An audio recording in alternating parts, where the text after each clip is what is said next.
I'm sure that more than a few of you listeners of the show have heard, at least once, that the science fiction coming out of mainland China is some of the most forward-thinking and also relevant to our lives, possibly relevant to our futures science fiction that anyone's read in a long time. But what if I told you, and here feel free to visualize Lawrence Fishburne as Morpheus, popping on his glasses or whatever it is he does while he's talking to poor old Neo. What if I told you that there was a science fiction novel written in the 90s in Taiwan, in quote marks, the other China, that is actually more relevant to our lives today and could very well be much more relevant to the futures that we're going to live in the coming decades? Well, we're actually going to be talking about that book on this episode. You probably saw that coming. The two guests are going to be the author and the translator of said book. So Chi Ta-wei or Chi Ta-wei. I'm going to be saying Chi Ta-wei in this coming interview, and the translator, Ari Larissa Heinrich. They're going to be with me. But before we get to the interview, we're going to do the TrChFic news. Although I should probably say, because I've not said this on the show for ages, I'm Angus Stewart, and you're listening to the Translated Chinese Fiction podcast. It's worth mentioning, by the way, that this is now the first episode of the Taiwan season that I'm going to be doing on the show. You may be excited to know that there's going to be at least one more, very likely two more, science fiction books, or stories at least, that we cover on this season. But there's quite a selection of other stuff I've got lined up too. There's also going to be another queer fiction book, quite an important one. If you know your Taiwanese lit, you'll be able to guess what it is. That'll be on the show. I guess I haven't mentioned yet that The Membranes is without a doubt queer fiction too. So that's what's coming up in the interview too. But before that, we have the TrChFic news. Right, so here is the TrChFic news. We got 3 items today.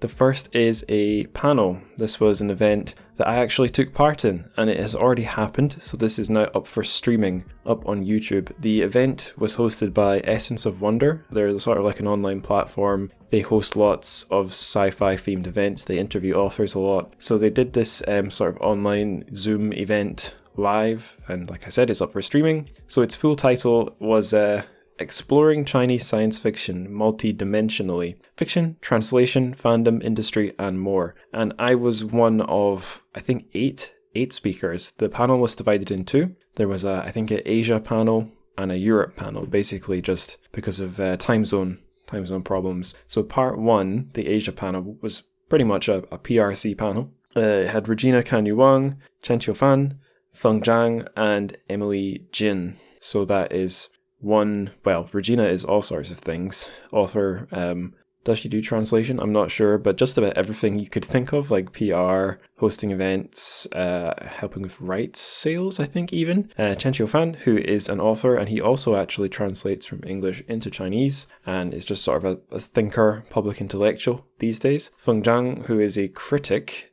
so he had a really interesting perspective on trying to sort of, through discussion and criticism, keep just the push to get the writing quality of domestic science fiction in China higher. And then Emily Jin, who's a translator and who's been on the show, just like Chen Qiufan, actually, 2 former guests of the show. And then in the Europe panel, we had 4 people, including myself. We had Yan Ui, who's, I think I've mentioned her a few times on the show, friend of the pod. Xueting Christine Ni, who's she's got a translated anthology of Chinese science fiction on the way. Angus Stewart, don't know who that guy is. And then Guanzhao Liu, or Liu Guanzhao, or Liu Guanzhao, I should say. Another former guest of the show and one of the 2 leaders of the London Chinese Science Fiction group. It was a really great chat. I think we covered just about every angle of Chinese sci-fi you could wish to hear covered. I'm sure we may have missed something, but I'll leave that for you guys to find out after you go have a listen. So that's the first news item. Second news item, now this is something you can pre-order. It's an upcoming book, Vessel, a Memoir by Cai Chong-la. Now this is a translation by another friend of the pod, Mr. Dylan Levi King. And this is sort of, I know this one's a big deal for him because he's interested in getting voices, or writers, I should say, Chinese writers who have views that aren't just sort of simplistic box ticking for Western readers. He likes trying to get these sort of voices which might be alternative within the PRC, but certainly in translation are really something a little different. I understand that was part of the appeal, I think, for Dylan. I'll just read the blurb that HarperCollins, the publisher, have got up. It's not too long, and it'll do a better job of explaining than I can. An unprecedented and heartfelt memoir that illuminates the lives of rural Chinese workers, offering a portrait of generational strife, family love and loss that crosses cultures and time. Cai Chongda spent his childhood in a rural fishing village in Fujian province. When his father, a former communist gang leader turned gas station owner, has a stroke that partially paralyzes him, his responsibilities fall to Cai, his only son. Assuming his new role as head of the family, Cai toils alongside his mother and older sister to pay the medical bills that have become a part of a rapidly changing Chinese society. As Cai works his way through university and moves to Beijing, eventually becoming a director of GQ China, he finds his life increasingly at odds with the family he supports but has left behind. Like The Glass Castle and Hillbilly Elegy, Vessel neither romanticizes nor condemns the people and circumstances that shaped a young man's life, but instead offers a way forward, revealing how tradition can enrich modern life. And I should also say the cover it's a really nice cover. I like it a lot. I'll just let you guys look it up. So yeah, well done, Dylan. That's really cool that that's out there. Might be fun to talk about it on the show, because I know it's not fiction, but I've broken that rule a few times. Like, we've had Cao Mao, we've had Li Juan, so we could have Cai Chongda. That would be acceptable, I think. Okay, the last news item, it's more sci-fi. I'm sorry, I'm just obsessed, aren't I?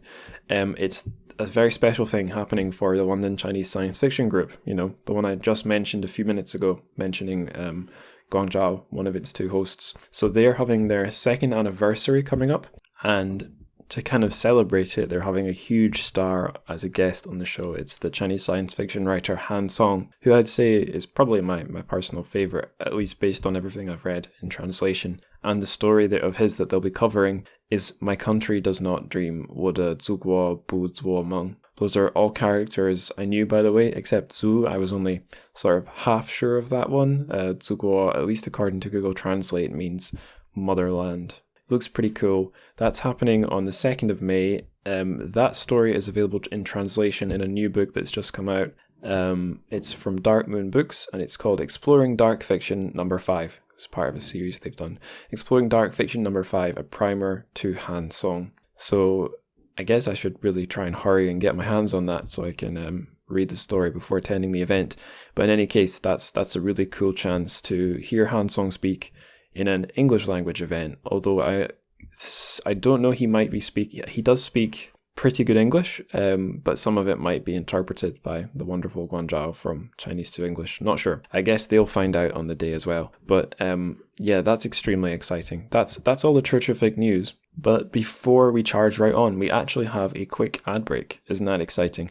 The ad break is just going to be me talking again, but we got a sponsor for the episode, so let's hear the ad.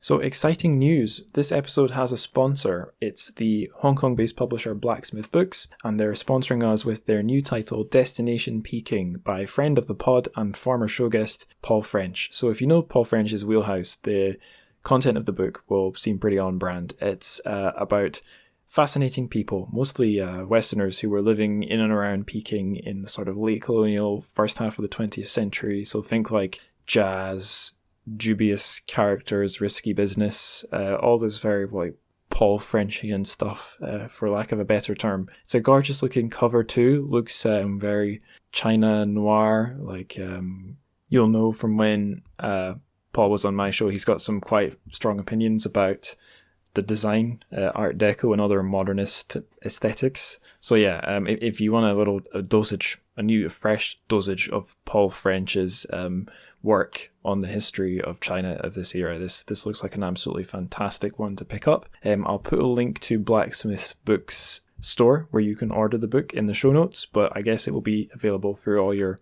favorite bookshops, hopefully, and certainly Bezos Corp, Amazon should have this book too. But do right by the publisher, buy it from their site. That's the best thing to do. And once again, link will be in the show notes.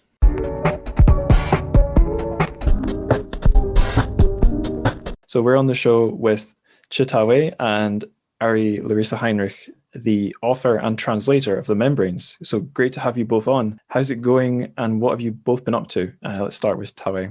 Hi, everybody. I'm glad to be here, and everything is fine in Taipei, Taiwan. But I think that because of the pandemic, I still feel fear that I will be vulnerable to any disease. So I spend a lot of time um, being too panicking about my own health. So I do a lot of exercise and I try to eat healthy and avoid any strong drink, any coffee. But I think that I will get myself insane very soon. This kind of, I think that it's a kind of um, hypochondria right here. No. Is this a totally new thing since the pandemic? Have you never had these thoughts before? I have had this tendency. Maybe some of you might find that some traces in the membranes as well. Right. The characters in the novel are too concerned with uh, their health, and they are certainly too self-conscious. And I think that I share some characteristics with them.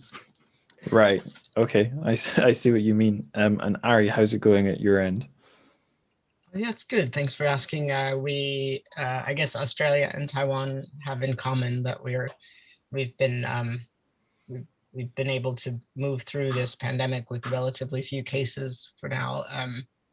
But the surreal quality of life and the changes in behaviors and everything is still here, still with us. And so yeah, I think I initially responded like Ta-wei did. I started jogging, and I hate running, hate jogging, hate it. Um, I did it anyway because I couldn't do my usual yoga classes in groups Yeah, and so forth. yeah. But then I injured a hamstring, and as a result, I've kind of been haven't been exercising for a little while, and it's Mhm. more frustrating. But yeah, other than that, I think everything's good. So I my job at the ANU up in Canberra is a pretty new position for me, and so I'm still getting used to life there. It's a really beautiful city, and I hope that anyone listening feels free to come and visit sometime. Mhm. It's they call it the bush capital because it's while it's a city, it's very small and manageable, and it's surrounded everywhere by mountains and hiking, and it's quite beautiful. So that's it. Just a kind of everyday life. Nice. I've taken up running too, and it's I mean I've kind of done it on and off, but this really was the time when running became a regular thing for me, and this is a huge victory for my dad, who is a really serious runner and wants me to basically just be a copy of Oh, him, and now Oh yeah. he's finally starting to get his way. It Oh only no. took about 27 years, but we got there.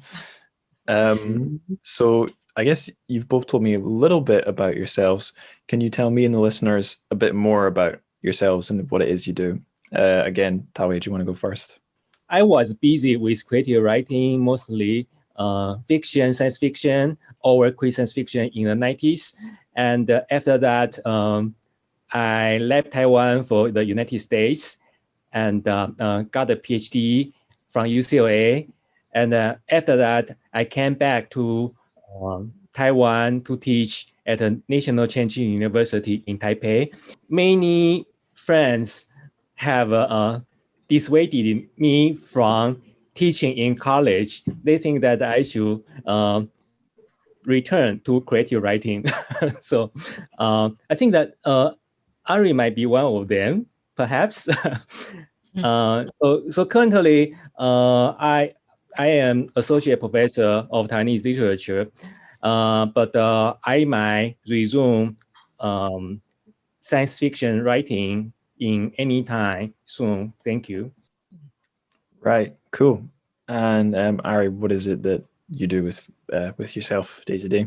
And I have to second that. Aside from everything else, I mean, Dao is an incredible scholar, and he's known for his scholarship, but his writing is also just amazing. And so it must be hard to decide how to direct your energies. But it's his original mind. I feel like it would be a great service to continue to develop that science fiction writing. So for me, I maybe say that because, you know, I haven't tried to write that kind of fiction. It's not one of my areas of expertise, but I definitely am an avid consumer. So I consume a lot of that literature, both with my hat of Chinese literature scholar on, but also just for leisure. And so although my training and degree are in Chinese literature, in fact, the reality of my research over many years now has taken me in a lot of different directions. One of the main directions has been towards looking at biology and science and medicine and intersections between those things and art and literary culture, not just Chinese in the broader sense, but also from a lot of other contexts. And that's one area. And the other area has been an interest in queer studies of all different kinds, and also in translation. And for a number of years, all of these things ran in parallel, like three separate streams that rarely overlapped in any overt way. So working on translating Ta-wei's novel was a great opportunity to bring all of those things together in one place for the first time. And it was, yeah, kind of satisfying in a career way. Yeah, it sounds like the only way they could have gotten a better translator for the book might have been if there was like a cyborg version of yourself or someone who was also hugely into 90s cyberpunk. But yeah, that's fortuitous. So it might be a cyborg. yeah, I didn't ask, did I? I'm not 100% sure, you know. I don't know for sure. Everybody is already one. Yeah. Right. Yeah, of course. Silly of me not to realize that. So let's start talking about this book, The Membranes. I think before we talk about the actual story, it might be fun to talk about the setting. So Yeah. before I ask you the sort of more intellectual question, I'll just frame. Here's a simpler one. What is the setting of The Membranes? What kind of a world are we in? May I start with something personal? But okay. My partner and I have been together for a long time, and when I was trying to start writing a new science fiction story in the 90s, I was inspired by him in the 90s, and he was a graduate student focusing on the ozone or the problem of the ozone. And he told me that very soon all of us will have to live under the sea because the ozone is already seriously broken. What he told me was not anything too new to me because many of us already knew about the threat, that the prospect that many of us will have to live under the sea. But the image really encouraged me to develop a story in which all of the human beings and many other lives have to stay away from the surface of the earth.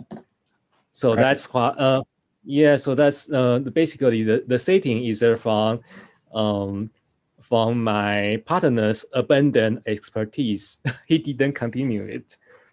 Right. Yeah, I remember one of the things that caught my eye the most about the book when I first heard news about it wasn't so much the very ahead of their time themes, but the fact that the gap between the original language publication and the translation was so big. So I thought, oh wow, is this a chance for me to jump back into the 90s when I was like less than 10 years old, and right away the references to the ozone layer, I was like, oh yeah, this is kind of nostalgic.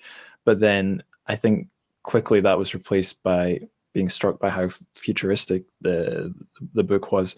But and the other thing I was on my mind as you were answering was a thing that feels weirdly the setting of people living in sort of closed off cities under the sea, and the sort of the real world of the surface of the earth being this danger zone.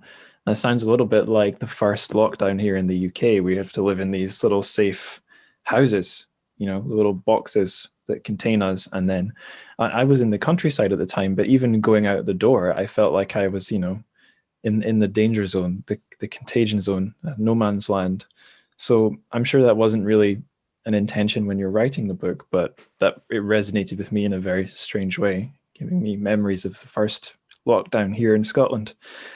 Anyway, I'll stop rambling and I'll ask you the actual question about the setting I had lined up. It's probably, I think this is the spiciest question I had ready. So recently in discussions about, I think, sci-fi and also Chinese sci-fi, because that's something I'm quite interested in, I've seen people in their articles calling for sci-fi, or at least fiction, envisions futures which are just and progressive and inspiring rather than kind of dystopian and pessimistic. And Yeah. I have mixed feelings about that because I'd like the future to be better, but I Yeah. like my I much prefer reading sort of pessimistic fiction. And with the membranes, there's a lot of sort of, you could say, forward thinking or progressive or ahead of their time elements, but it's not such a for the future of the world in the story, it's not such a rosy picture. So do you think the membranes would make the people who are calling for sort of just progressive, inspiring sci-fi happy, or would you even want to try to make them happy? Anyways, I think I am really impressed by your kindness, and you are a very uh, idealistic, and maybe idealistic person. And in fact, I didn't I seldom think about the question of a future happiness, but I admit that I did try to imagine an alternative to the status quo in the 90s. And I think that maybe my revelation will make Ari smile. I think that at least there were at least two aspects of status quo I wanted to escape in the 90s. The one is obvious. In the 90s, I was looking for a more queer-friendly future. That's why I would try to imagine a very wild, queer, and non-normative fantasy in the membranes. And so we see that I wouldn't reveal too much, but anyway, the novel is very queer, and it's all about queer parenting, the parents, the children, and so on. And many of them are queer. And the second aspect is that in the 90s, I really wanted to escape Taipei for somewhere else, because Taipei at that time was very exciting, but also uh, awful. I mean, Ari also visited and stayed in Taipei in the 90s, and he certainly remembers how disastrous the traffic in Taipei during that time. And we didn't have a subway, but the subway was not yet ready, and Right. there was construction everywhere across the city of Taipei, and everybody was stuck in traffic in rain. And Taipei at that time was as messy as the city in the film Blade Runner. In Blade Runner, the city is always raining and very dark, and everybody is covered with certain slime in the film. And I think that so it's very close to what I felt in Taipei in the 90s. So I also wanted to um, escape Taipei. That's why I the membranes virtually refers to Taipei or Taiwan very seldom. Virtually no. So because I try to find escape when I was writing the novel. Right. I think escape is on a lot of people's minds today. So another good reason to Yeah. kind of bring the book into English. Ari, did you want to add anything to what Ta-wei was saying there? Yeah, I think it's a tough question that you ask, Angus, because on one hand, of course, I understand the appetite for something that is more optimistic. But personally, like you, my own consumption habits are more towards the dystopian, which feels more real, or whatever is written feels in the service of something genuine. And that genuineness may be a feeling or it may be a picture. But it often, if the idea of optimism suggests that you're imposing an ideal view on something that may not actually be true. So that always feels a little bit uncomfortable to me. I'd rather prefer the truth over the optimistic. In that sense, the novel is also, it's made so it's a novel about people. People are imperfect, and it gives you a window on certain types of interiority and relationships that I think we can identify with now. Like, for example, being alone with our computers all the time, or that sense of loneliness and being cut off from the world even while we're trying to reach out. That's sort of got an uncanny familiarity at this point in the pandemic. I think you can squeeze optimism out of that in terms of looking at something and knowing that you're not alone. Even 25 years ago in an imaginary figure, we've all had this type of experience. So, but I don't think that someone who's looking for kind of I would be surprised if someone looking for a specific understanding of a radical new positive future, I would be surprised if they're satisfied by this. But, I don't think that this book pretends to do that anyway. Yeah, for sure. I think what Ta-wei said about having an alternative to the status quo, but not necessarily one which is perfect, that's sort of, yeah, if I was going to read something, some kind of optimistic vision of a better or possibly better world, or people having a shot at making a better world, that's something I would be pretty comfortable reading. The one author who I guess two authors who I can think of who've done that I've read are Ursula K. Le Guin. With like some of her stories are they seem like they're set in societies that she'd like to live in, but they're still societies with problems. And then the other one is my deceased countryman, Ian Banks, who's created a sort of a perfect society, but they still have outside problems to deal with, and they're still made up of people, and people tend to have problems. I don't really have any clever comment to make there, just agreeing with Ta-wei about alternatives that aren't necessarily perfect are a good sort of compromise. Because I think anyone who's writing something positive, really positive, has to come up against the problem of, a story needs some drama, needs some problems at some point. Otherwise, people will fall asleep or pay you no attention. And with Banks too, Banks has a sense of humor, and Right. so does Ta-wei. I'd say it's really important so that even when you're delivering that deadly punch, you're delivering it with a sense of humor that sort of suggests, hey, we can all laugh at this. Right. That's very true. Yeah, humor and irony as well, I guess. So I think we need to talk a little bit about the story, just summarize it for the listeners. I will frame this one slightly. So the framing I was going to give was that there's all sorts of fascinating things about the story, and there's all sorts of difficult things about the story. And to be more specific, when I say things, I mean the contents of the story. There's some really interesting stuff, and there's some stuff which a lot of readers might find quite difficult or upsetting. And you could kind of see that if you look at, I was looking on the Goodreads reviews, and a lot of the reviewers were leaving quite long lists of content warnings about things that shocked them, but then would give the book like a 4 or 5 star review because they still liked it. So there's the contents, which are interesting but challenging or difficult, and the structure and the storytelling as well were, well, I won't try and describe it, but it left me trying to figure out, like, what kind of book am I reading here? So I don't know who I want to hand this to, but do we have an elevator pitch or a quick sort of summary for what the story is and who the characters are? These days, I have talked to Ari that I realized that I have been preoccupied with the idea of parenting for a while, maybe for decades.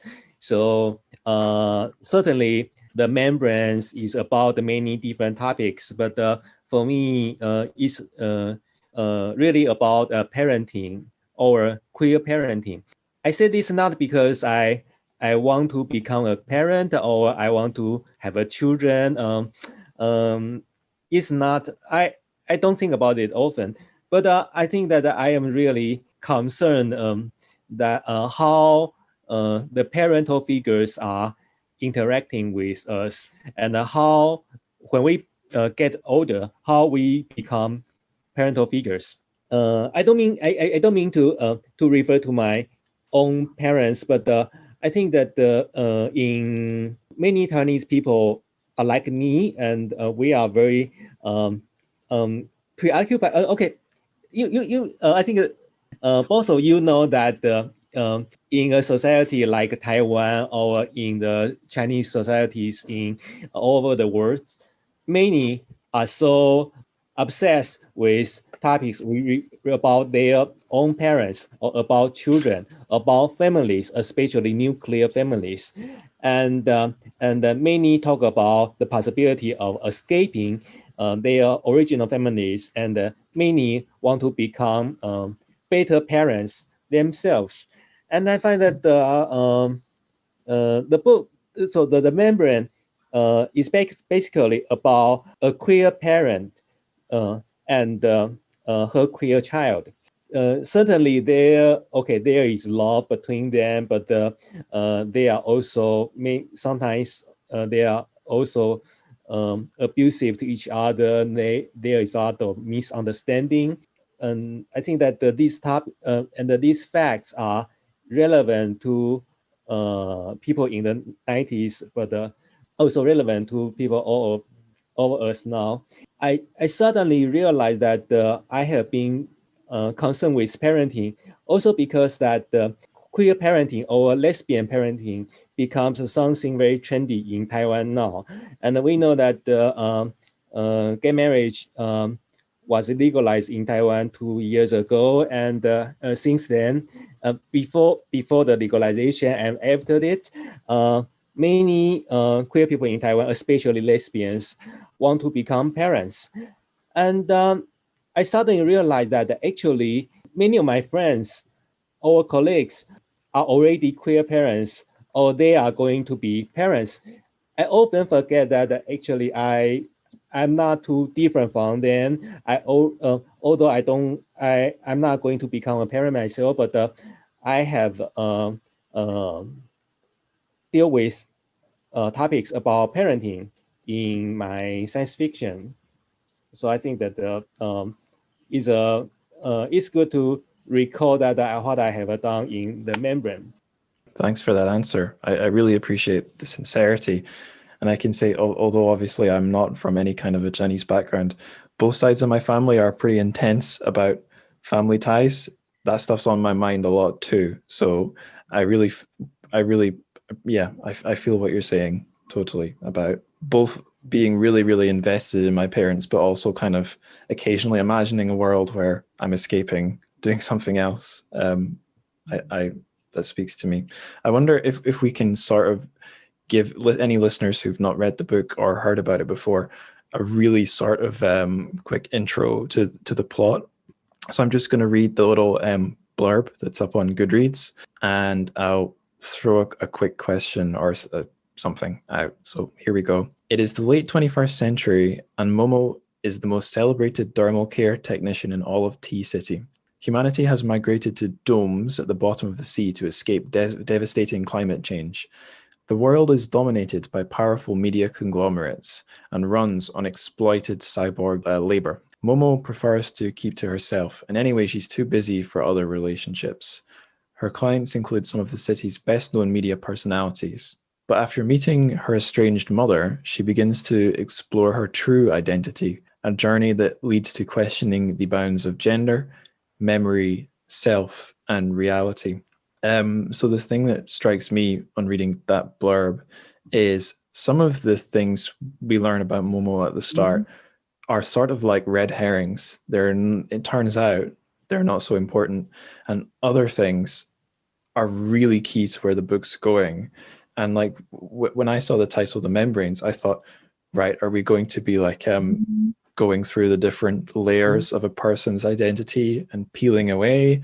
But as I read the book, Ta-wei, the thing you did with sort of the style of the writing, switching from one style to another, and the structure, this very what's the word, unorthodox structure that you chose, it made me feel not so much peeling away as just totally unraveling and or spiraling. I got really not lost, but I felt like I was going down a really steep slide. Like, oh my, and it maybe helps that it's quite a short book. So as I was reading, I was just rocketing towards the end, getting more and more confused, but more and more interested. So I wanted to ask you as well, should we try and talk about the story or the structure, or would that be spoiling things for people who didn't read the book yet? Okay. I think that is It's a difficult question. we also know that many science fiction stories are like detective fiction stories in disguise. Both genre, I mean, many of the science fiction stories also aim to discover the so-called facts behind the disguises, especially when many of us have been disillusioned into many false memories and false realities, virtual realities, and so on. I think that the detective, in fact, is a very I think that is a kind of simple, basic format of a detective fiction. But I think that maybe the writing style, the style of the language, the language, and so on, make the story looks kind of too excessive for readers. Yeah, quite experimental. I also know that some readers who have read the advanced copies show their concern with the surgeries in the novel, and I didn't expect that the surgeries. In fact, the surgeries in the novel are not that graphic. But I'm surprised to find that some readers are unsettled by the surgeries in the novel. And I have to admit that I did mean to depict the surgeries, but in fact, I in the 90s, the surgeries I tried to depict were not the surgeries on human bodies, but the surgeries on machines.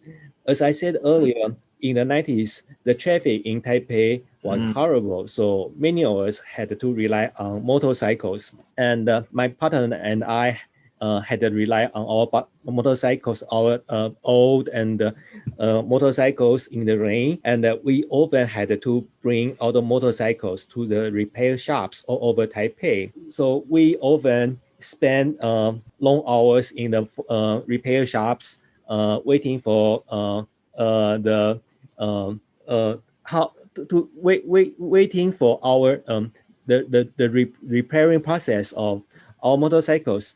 And it occurred to me that the images of the motorcycles taking apart look so similar to organisms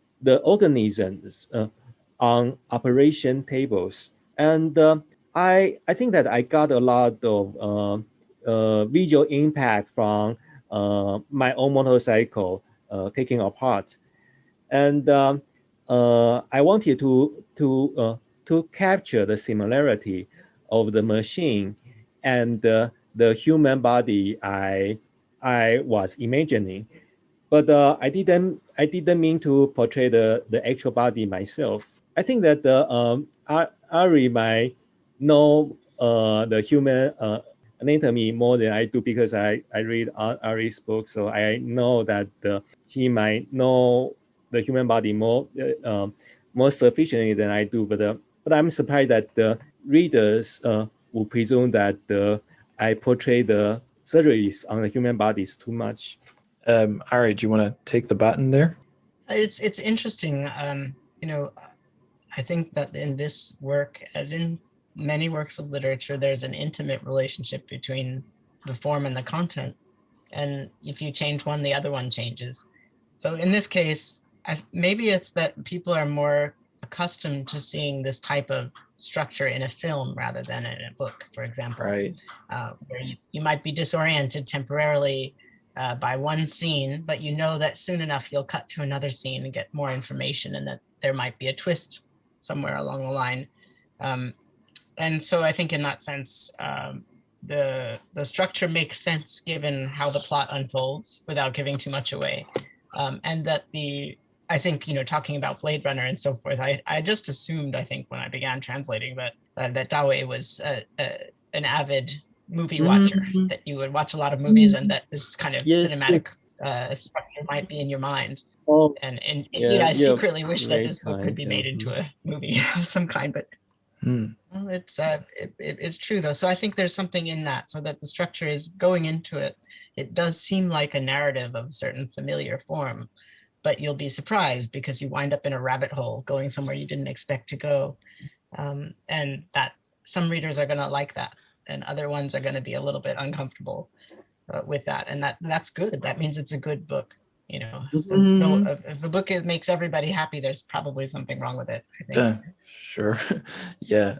So I didn't really have any questions about translation or the craft of translation here, but I think here on my piece of paper, but I think this is a good chance to throw one at you, Ari. So one of the unconventional things the book does, if I'm remembering correctly, because it's a while since I read it, is we start with quite a lot of exposition, quite straightforward, sort of just exposition about the main character Momo's life.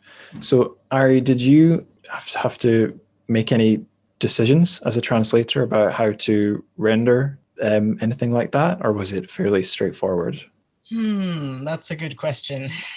I mean, the part of it for me was trying to understand who is this person as a character, because once I get a sense of who she is, that will tell me what kind of language, which vocabularies I want to draw on.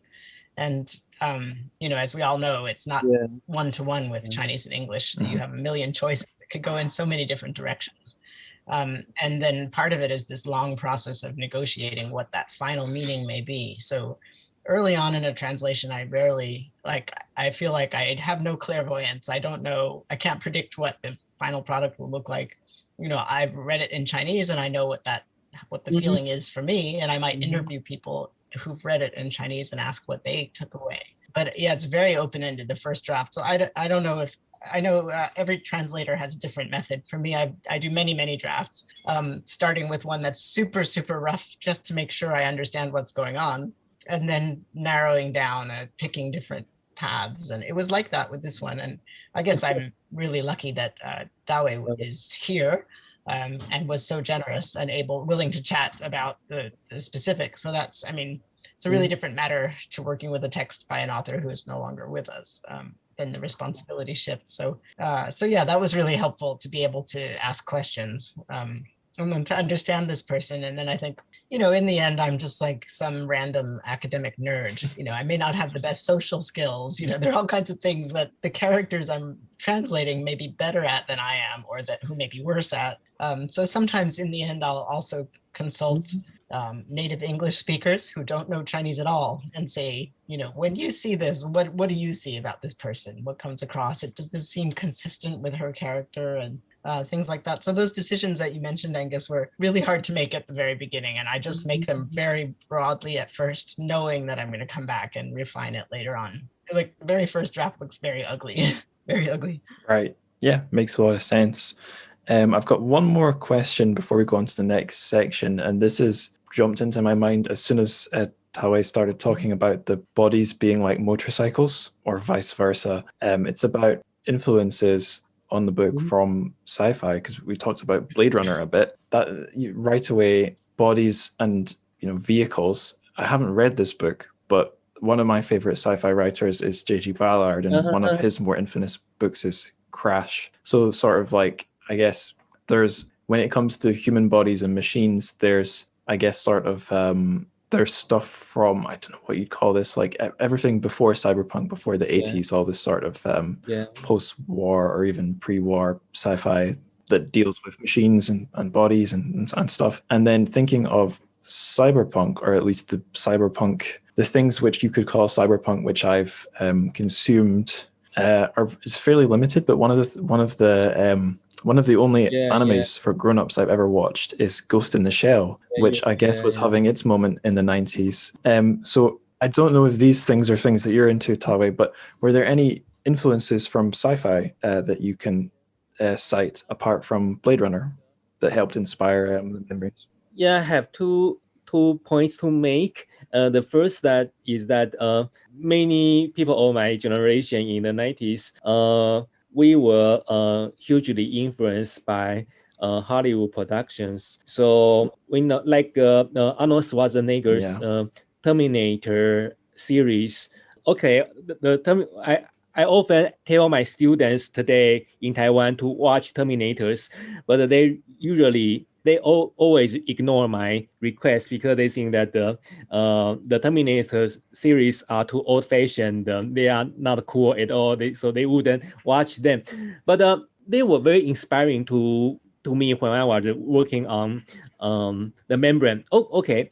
The Arnold's science fiction movies are not queer at all. But I think that the way how memories and human bodies are reconstructed, how they are destructed, were very enlightening to me at that time.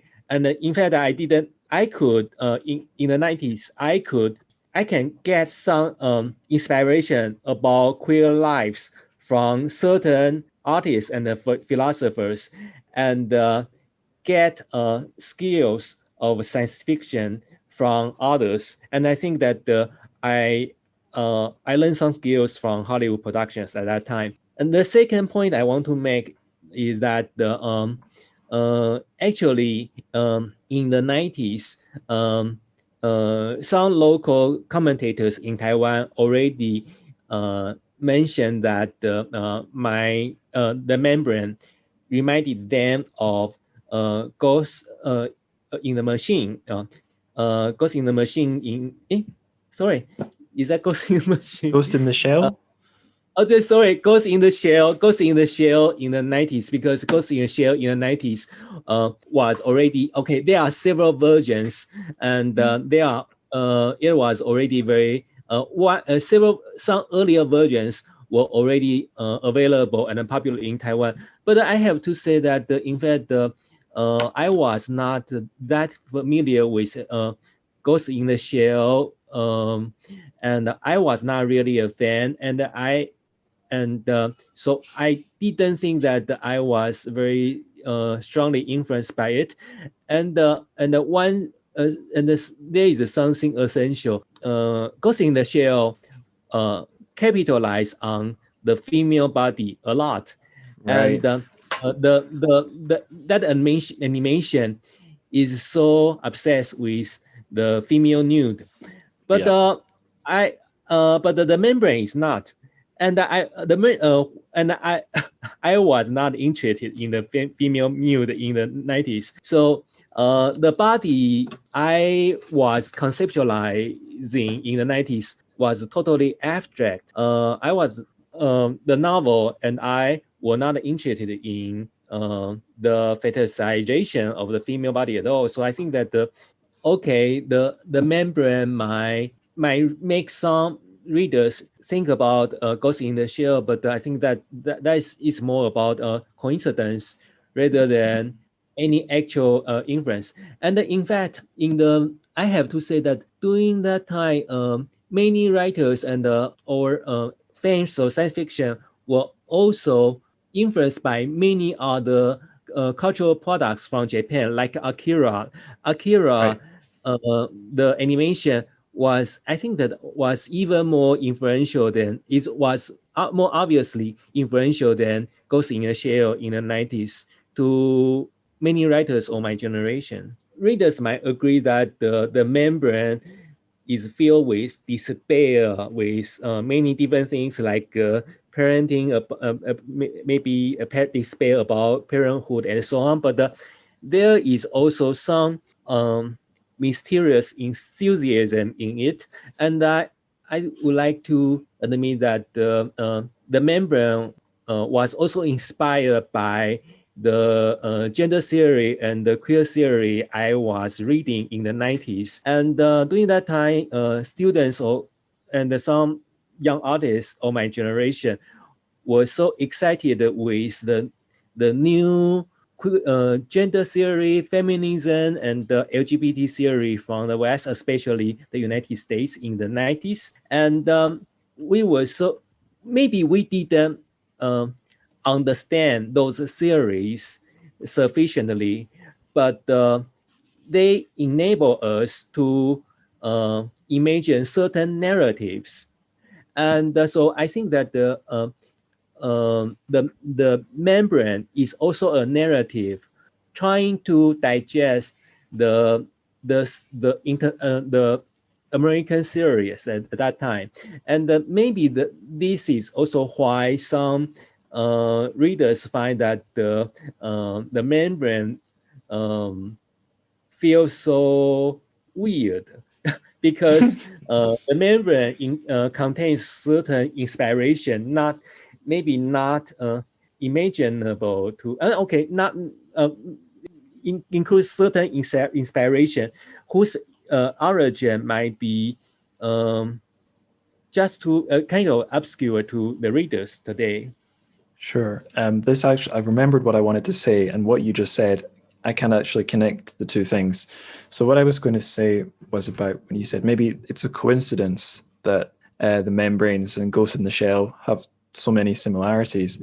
But there's a word from biology, at least a word I learned, a term I learned in high school in biology class that I is one of my favorite phrases. Convergent evolutions. So it's the idea, like if you think of the, I'm trying to think of an example, like the echidna in Australia and then the hedgehog in the rest of the world, two almost identical animals, which have no connection or, yeah, basically no connection on the big family tree of all the species in the world, and yet they've somehow converged into something similar.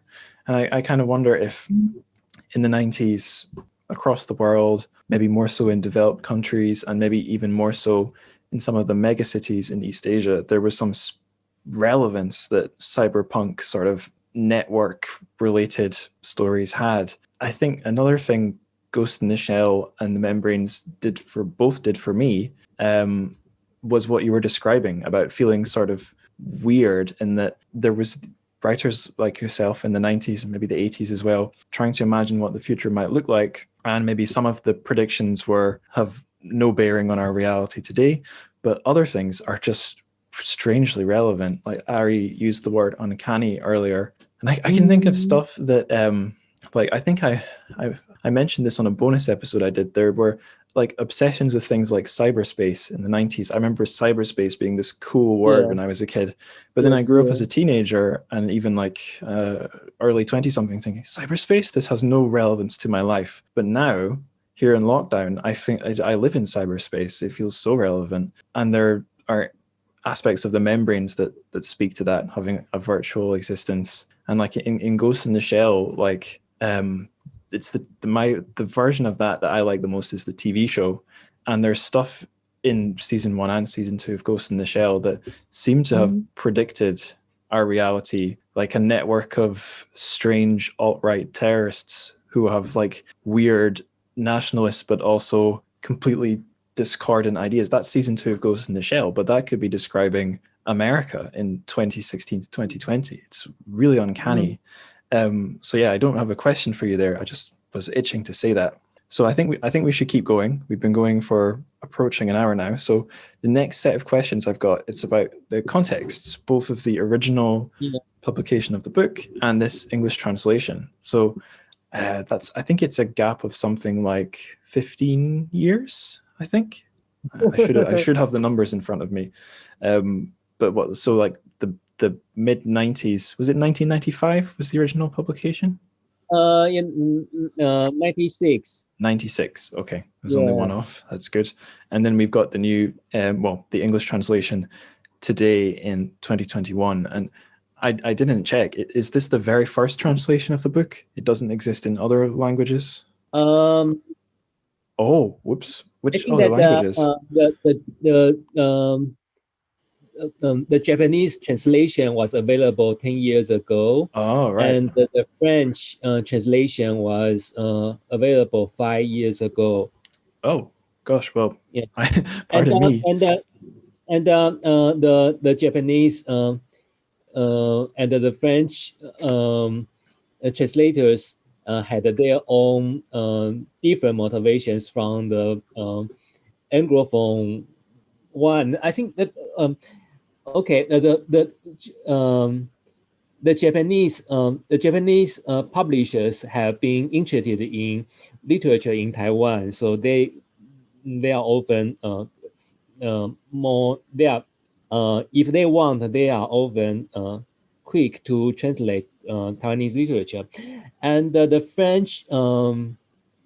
French people seemingly enjoy science fiction, and I have to admit that I was so shocked when I visited France for to promote my French translation, and I found that the French readers similarly they will buy any science fiction available, even without knowing what the book is about. So Mm. they it's a very shocking. I went to a science fiction festival in France, and I find that the many French readers bought my book and the French translation and asked me to sign for them. And naturally, I asked them why they would be interested in my book, and they admitted uh, the reason was that they knew nothing. They couldn't expect anything, so they Mm. bought it. It's quite the reasoning was certainly moving, but also stunning to me. Awesome. Yeah, I remember like a long time ago now, I attended a genre fiction symposium at the Leeds Center for New Chinese Writing, and one of the guests was French. I think it's Brigitte Uh-huh. Duzan, I think. I probably mangled that pronunciation of her name, but she talked a little bit about the French book market and how books, like just books in French bookshops, are organized. And it sounded completely different from anything I've seen in an English language, or I think even any of the Chinese bookshops I visited when I lived in China. So like speaking of uncanny, like a country that's not so far away from where I'm sitting right now, but where the attitude to reading is really quite different, like you're describing. It's interesting, but I want to keep the conversation moving here. So the first question I've got is about the original context of the Chinese edition. So you've talked a little bit about what Taiwan was like in the 90s Taiwan and Taipei you were living in. Yeah, yeah. You mentioned the traffic a lot, which I didn't see coming. Is I guess Ari and Ta-wei, you were both there in the 90s. Hmm. What can you say anything else about what it was like and what the significance of the membranes was in that context? Ari, do you want to go first? You've not spoken for a while. Sure. For context, I mean, it's so different now. I'm not from Taiwan, and so my experience being there was, entirely my own. And I loved it. I loved the chaos, what I interpreted as chaos and availability of the city, like so easy to travel through. And the punk scene was so alive, and there were aspects of it that I found so much more um, accessible than I did in various cities in the U.S. at the time. So because that was the age I was at, it was just very thrilling. And so in a way, I kind of feel wedded to that period. So much was going on. Like I think of it almost like, and Ta-wei can correct me here, but from the outside looking in, it seemed like there was a flourishing going on, like Yeah. Paris in the 20s. There was something going on in the air at that time, very lively, maybe post martial law. And Mhm. that really was just fascinating. So that's why I keep returning to that period Yeah. to look at what was going on there. Ta-wei, is he right or is Ari Yeah. imagining Yeah. things? I would say that actually, I think that the 90s often, yeah, people often say that the 1990s is a golden period for queer fiction, queer literature in Taiwan. But not only that, I think that the Taiwanese society was especially exciting in the 90s. And I think that maybe even more exciting than Hong Kong or China at the same time. China in the 90s was not that, for many reasons, was not that exciting and kind of quiet. But the Taiwanese cultural things in the 90s were very was certainly flourishing uh, and kind of I think that people at that time were willing to do a lot of experiments. I think one reason is very decisive. Economy in Taiwan in the 90s was especially good. I remember during that time, young people in Taiwan had could afford more time and more expenses on cultural events and cultural production, cultural consumptions, and so on. And in some sense, young people in Taiwan in the 90s were a bit luckier than those in Hong Kong, China, Korea, and so on. So that's why many would have nostalgia for the 90s in Taiwan. But while there were a lot of opportunities in the 90s, many would also want to, many would be so greedy that they would reach out further. I mean, like me, I saw that I didn't get enough cultural nutrition in Taiwan, so I would want to leave Taiwan for the United States in the 90s. It was also because that I was Chinese people in the 90s were kind of optimistic. So I would want something more. That's why I would leave Taiwan for the States in 99. One important and useful reference for all of us is Qiu Miao Jing, and of course, both of you have read Qiu Miao Jing and very familiar with Qiu Miao Jing. And Qiu Miao Jing is a legendary writer, and her books became very representative of the 90s. And from Qiu Miao Jing's books, we can see that the young people of her generation, which is also of my generation, were not so worried about financial prospect, were not so worried about employment, but they were willing to do a lot of experiments about their lives, and they will want to embark upon creative writing or other arts. Yeah, the 90s was kind of a romantic for many.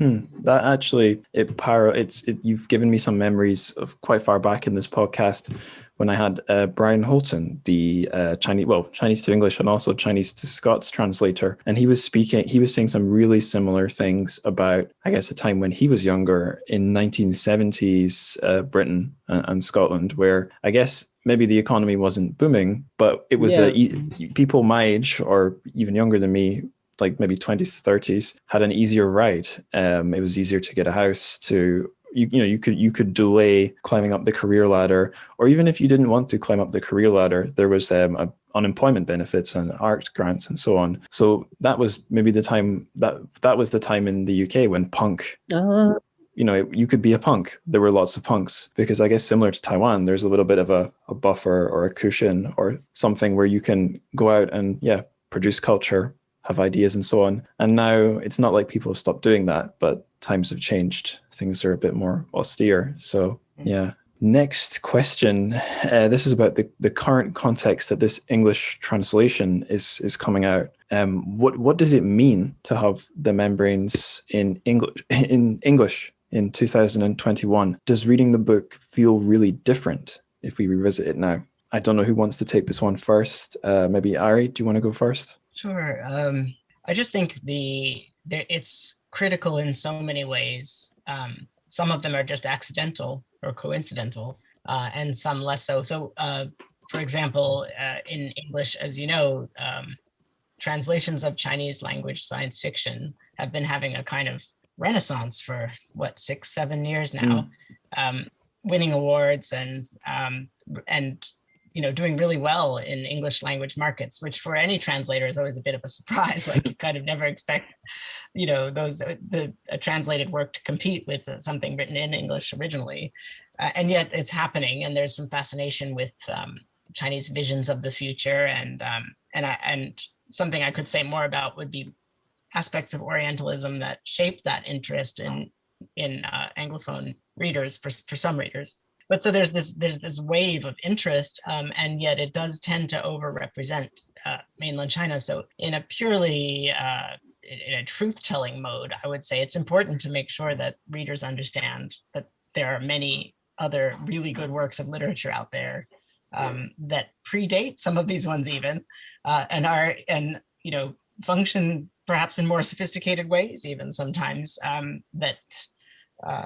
that come from different parts of Sinophone world. So in that sense, I feel like it's really important to have the book as a counterbalance, but to describe it only as a counterbalance doesn't do it justice. I mean, the book stands alone in its own right. It's very strong work.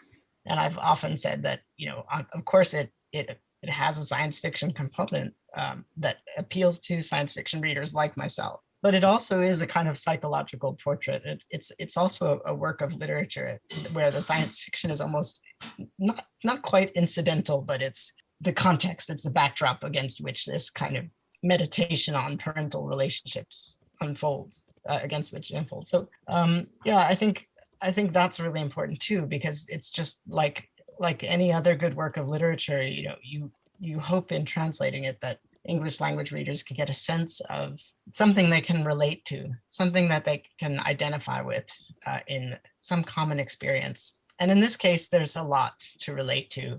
And the book offers things, I think, to people who are interested in science fiction, but also to a lot of other people as well. Yeah, I don't know if that answers the question, but it's sort of a roundabout. I think it does, yeah. There's one other aspect I want to ask both you guys about. It's the thing I keep bringing up and shoehorning into the conversation, cyberpunk. So a lot of us have been living in online bubbles due to lockdown. I don't know how much of this is just me and my own interests, but I see more references and discussion of like the relevance of either contemporary or like 80s, 90s cyberpunk to things still going, either things which have continued to go on in the world or things which are resurgent in the world or new developments in the world. I can only really think of one example of like a new resurgence of the 90s sci-fi in pop culture, and that's the Matrix 4. God knows why, but there's a Matrix 4. Keanu Reeves presents the Matrix 4, something is supposed to be coming, and we could probably quite easily think of some parallels between the Matrix and the Membranes, probably quite a lot actually if we were really trying. So do either of you guys think that the sort of cyberpunk tropes and mode are worth kind of resurrecting or continuing to evolve in this coming decade, or is that sort of misguided nostalgia? Should we not bother with that? Anyone want to go first? Okay. Yes. Cyberpunk has been certainly very important. The relation of the membrane to the genre cyberpunk is not that substantial, and it's interesting that in fact in Taiwan many readers and writers are already familiar with the term cyberpunk, but somehow I find that we have been busy with variations of a cyberpunk. That's why I would earlier before our interview, I was thinking if the membrane would be categorized as bio punk instead of a cyberpunk. I say this because recently I talked to some younger writers in the States, and I asked them what the science fiction they read. And they tell me that they are reading biopunk, and the cyberpunk is something kind of too old-fashioned for them.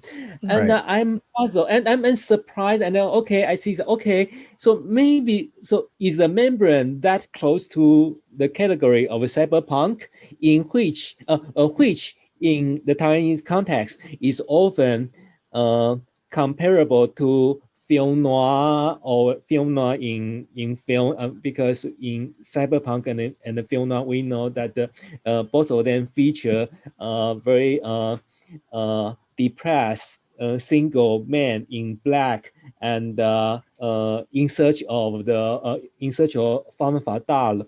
That's what Mm, cyberpunk means in the Taiwanese context. But right.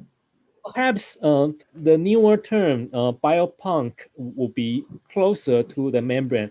And I also find that there are also readers who comment that the membrane is about climate change. And so there is another term similar like a something. Sorry, it's a neurological. Wi-Fi. So I think that certainly the rubric cyberpunk remains very important, but many readers and I might find that the variation of cyberpunk more relevant. So like biopunk or other terms. I have a very strange personal anecdote, which at first is going to make Okay. no sense. And then by the time I finish, you guys will see where I'm going. It's maybe got something a little bit in common with the membranes. So recently I learned that in chickens, there exists DNA code for teeth, the kind of teeth that I guess dinosaurs would have had. And if you were to edit the genetic code of a chicken, it really wouldn't be so hard to help those genes express themselves and have chickens with teeth. And I was talking about this with a listener of the show, and the thought that popped into my head was sounds kind of like a hybrid of like a, speaking of mainland Chinese sci-fi, a Chen Fan story, who is sort of like Mr. Modern update of cyberpunk in so many ways, the new William Gibson, people have called him, and then Liu Cixin, who has a little bit of a strange obsession with dinosaurs, or at least he's had written a lot of sort of dinosaur sci-fi stories. And then that made me think in my brain, what will happen in Google Images if I search for dinosaur cyberpunk? And the answer is there's loads of cool fan art of like cyber dinosaurs. It sounds so stupid, but it's amazing art. And to make this relevant to what you were saying about biopunk, it seems to me like, although yeah, like the sort of like Blade Runner noir, often quite orientalist picture of cyberpunk, that is pretty dated. Like it's like when they when they made the sequel to Blade Runner, it's a good thing it was so different. It was colorful and stuff, so different from the original. But the point I want to make is cyberpunk seems to be a genre, appropriately enough, that hybridizes and evolves and does different things quite effectively. You can, like with biopunk, you can take it a lot of places, both like in practice, doing interesting things with it, but also just it helps that you can stick any word before punk, and you've got something interesting: biopunk, solar punk, this and that punk. But so to turn this into a question, what is biopunk? What do you mean by that, Ta-wei? Because I'm Okay. just kind of guessing what you mean. I am not so good at the definition, but I would think that I think that by biopunk, of course, I'm thinking about like bio art that Ari is certainly is very familiar with. Bio art and biopunk are very concerned with the manipulations of organisms, including human bodies.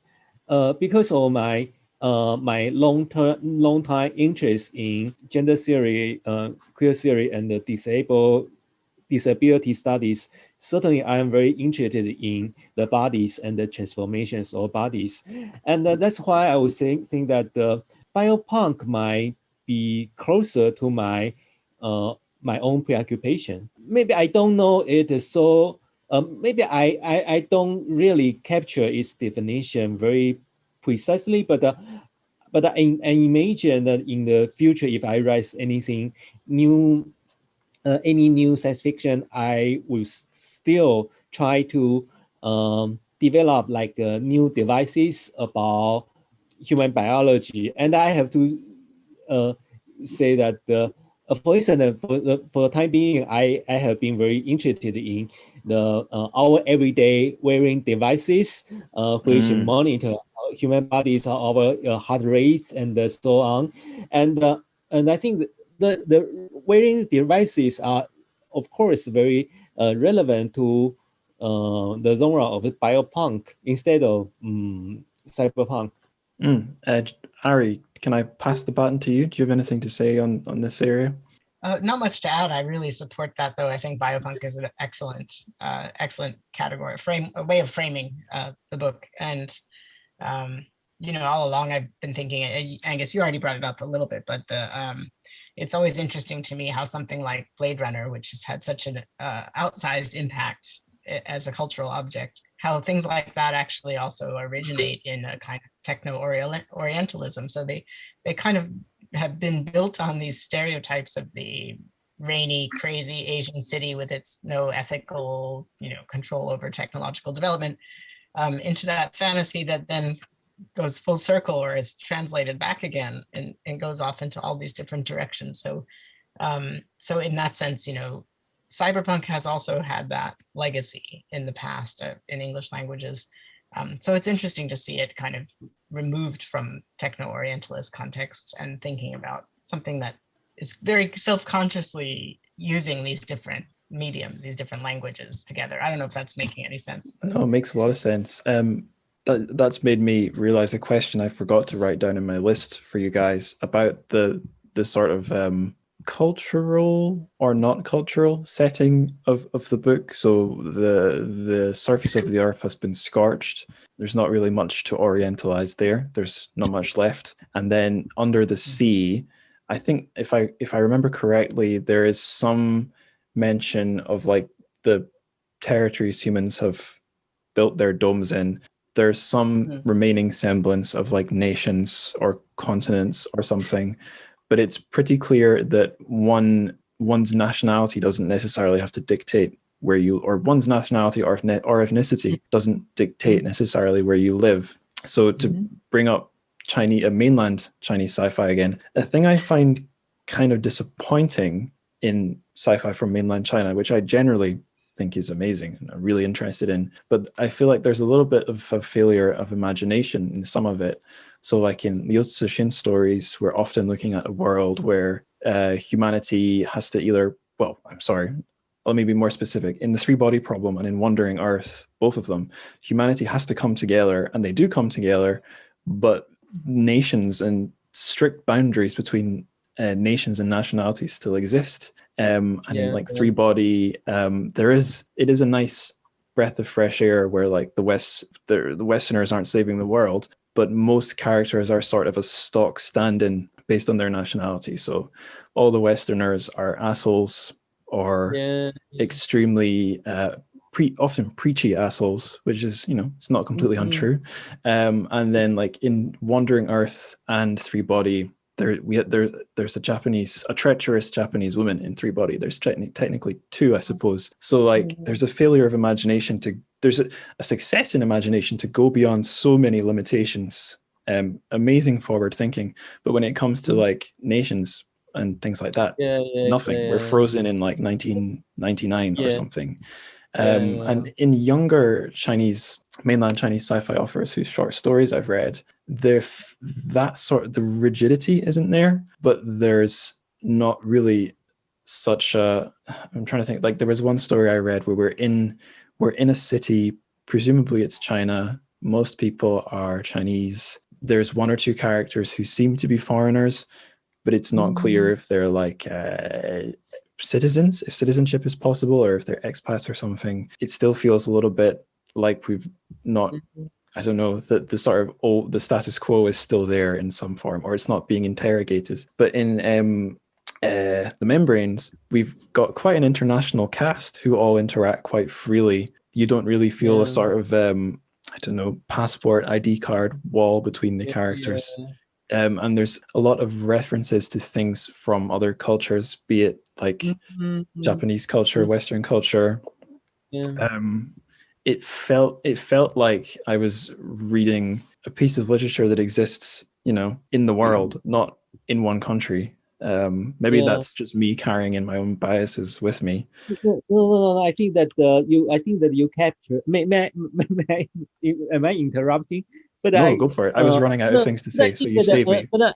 because I appreciate that yes, you noticed something very important, and I would say that it didn't occur to me, but since you say it, I agree that I find that the science fiction in Taiwan and the science fiction in China are very different regarding the obsession with the national boundary or nationhood. Usually, the science fiction in Taiwan uh, is tends to be international and is not so concerned. It's not so obsessed with the national boundary or territory. And I will also add um, contextualize the membrane by saying that in the 90s, because in the 90s, the Taiwanese younger people, artists, writers, had more time and more capital to devote themselves to creative writing, and then many would be willing to learn a lot from other countries, and that's why I think that's why the membrane was very membrane alluded to a lot of international cultural legacies, and we also see the same tendency in Qiu Miaojing's novels. So so basically,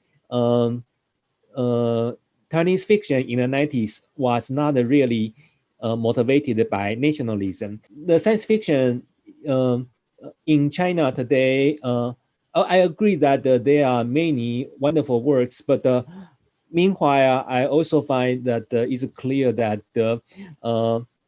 some of them are so popular because they align with nationalism, which is not necessarily bad, but we see that there is certainly a major motivation. That's why we can see that so many readers are why they are so passionate about science fiction in China. The passion itself is interesting. As a person in living in, well, as a Scottish person living in Scotland, what you're saying about Oh, nationalism not always being a completely evil force, of course I agree with you, but I think, and I don't know if yourself as a Taiwanese person feel this too, but growing up and living in a country which is also by some definitions not a country has taught me how sort of illusory and how illusory the whole idea is. So yeah, clinging too hard to it can be a bit silly.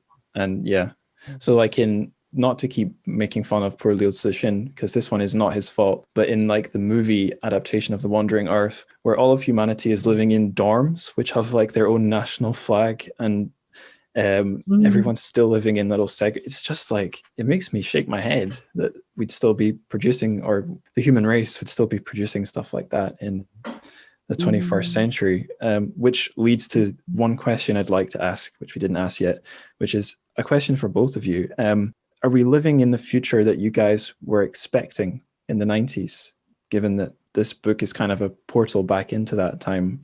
What do you guys think of the future we live in today? Just because you've not spoken for a while, I'll give this one to Ari first. That's such a deep question, and it's a hard one. While you've been talking, of course, my mind has been wandering to other speculative fictions and thinking, oh well, after all the effort of world building, only to reproduce the problems of the world you're leaving behind. It is disappointing when science fiction does that. I read. I think a lot of us love Octavia Butler because she doesn't do that.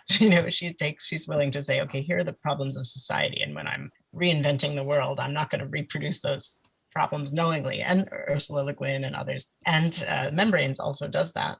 It doesn't assume that things have to end the way they began. So that's kind of an interesting question. And so as for where we are now and how that relates to the past, God, I don't even know. I mean, no, I think because in spite of whatever troubles I had when I was younger, I think I was fundamentally an optimist, and I wouldn't have anticipated that we really would succumb to climate change in the way that it has been happening. And yet, yeah, so it's a bit scary and disappointing. And I still have some optimism though. And I still also try to remember that nothing is ever what it seems like. That the reality is a very complicated question. So I don't. I just try to keep an open mind and see what this moment holds. But in a more direct answer to your question, I'd say no. It really doesn't. I never expected that the things I was reading as fiction would in fact become documentary, essentially. Like that's how it feels. Like something like The Membranes and other works that were meant to be abstractions, threats. This is going to happen if you don't act, and then it happened. So they're not fiction anymore. That's weird. Totally, yeah. And I was somewhat idealistic as like a up to like, I don't know.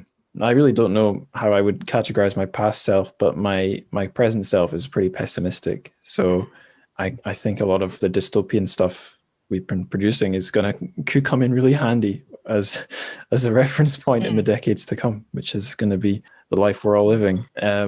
That's a good point, because we can actually use this material that people have dedicated their lives to creating ideas about how we can cope with it. So it's not like we come in and with no weapons or no preparation. Yeah, like I remember back in like 2011, 14, my university lecturers were saying, "Isn't it funny that Hollywood's only producing dystopian visions of the future?" But it's like there is a good reason for that, climate change, and it resonates with like people myself who, as a kid, grew up and from like not day one in school, but our teachers were pretty clear, like we're heading nowhere good here, guys. It's real. And then when the movies kind of emphasize it's real, I don't see the need to get too upset about that. But anyway, I'll try and stop just vomiting up my own opinions. Ta-wei, what do you think about the future we're living in? How does it match up with what you were expecting? And this could be in terms of both society and also just technology. Has technology disappointed you or surprised you? Okay, in the 90s, when I was writing The Membrane, the internet was already available in Taiwan, and it was not not yet very extremely popular, but I remember I was one of the earlier writers who chose to write on a computer instead of on paper. That was kind of new in the 90s. And I recall my email addresses in Taiwan at that time, and my email address at UCLA might be worth mentioning. For instance, my email address at UCLA is android@ucla.edu. And my email address in Taiwan in the 90s is also similar, android at something. So I certainly, like many of my friends, I was sensing that the internet would become big, but I didn't expect that the social media would be so overwhelming, so decisive in the in the present, in the 21st century. On the one hand, I'm so excited with this because it fits my social media, fits my personality very well, because I I'm a person who prefer to be left alone without any living person around. I will be very happy to spend time along with my dogs. But very soon, I also find that certainly the social media is certainly also very harmful. I'm not really talking about the famous documentary Social Dilemma, showing how social media is detrimental to all of us. I also I only mean to I only need to mention one thing. Social media is exhausting. It's very maybe it's harmful to the mental health, but what's obvious is, but I only want to mention that indicate that it's very harmful to the physical health, harmful to my eyes, and it makes I become more obviously worn out every day because of social media. So I think that I think because the infinity of social media actually exposes how limited my own physical life is. So that becomes a nightmare because of the infinity of social media. I find that my lifespan is so short, and I really shouldn't spend the time as I used to. So that's the future, the future I'm experiencing, and I'm still ambivalent about it. Yeah, so the fear of missing out on things, FOMO, the way that has sort of, what's the word? The way that's manifested for me is I think it's sort of is linked to social media. Like upon leaving China, a place that was maybe a little bit like what 90s Taipei was for you guys, really a fun place where I was able to come out my shell a bit. Upon leaving, I thought, right, I'll just clone myself and I'll leave my clone to keep living this life here, and I'll go back to my home country and live the serious life. And I think, as strange as this sounds, part of that fantasy involves the copy of myself who's still enjoying himself in Shanghai having an Instagram account that I could check, which is completely insane when you think about it. But yeah, like so much of those happy memories are linked up with a little shared virtual album of photos I made on Instagram. All these little square photos put through filters. Yeah, the way this stuff messes with our heads in ways that we probably can't even that won't even be obvious to us unless we reflect a bit or unless someone points them out is pretty scary. And the other grumble I have, speaking of like disappointing futures, is the idea that a website as rubbish as Facebook would be sort of the front page for the internet, given everything we know the internet can do. I find that really disappointing, and I hope something better replaces it. But again, I'm going to stop just ranting and ask. Was there another question I had? No. What I'm going to do now is I need the bathroom quite badly. Any So I'm Chinese just. characters? Did you ask us to nominate any Chinese character to you? Oh Yeah. 你先去洗个手. Go to the bathroom if you. yeah. You guys have your deliberation. I'll be back in a few minutes. Thanks, guys. And I have to tell you that I cannot consider any Apple Watch for the time being. Oh, because I find that I'm so obsessed with wearing devices. For instance, I have the ring, and I check my score all the time. I check how it evaluates me all the time. And more comments that I'm already obviously paranoid. Yeah. It's very controlling. It's a control freak. Yeah. It's very. Where did you find it? Actually, did you find it like in the bottom of a lake? No. Actually, it's recommended. Oh well, it's hard.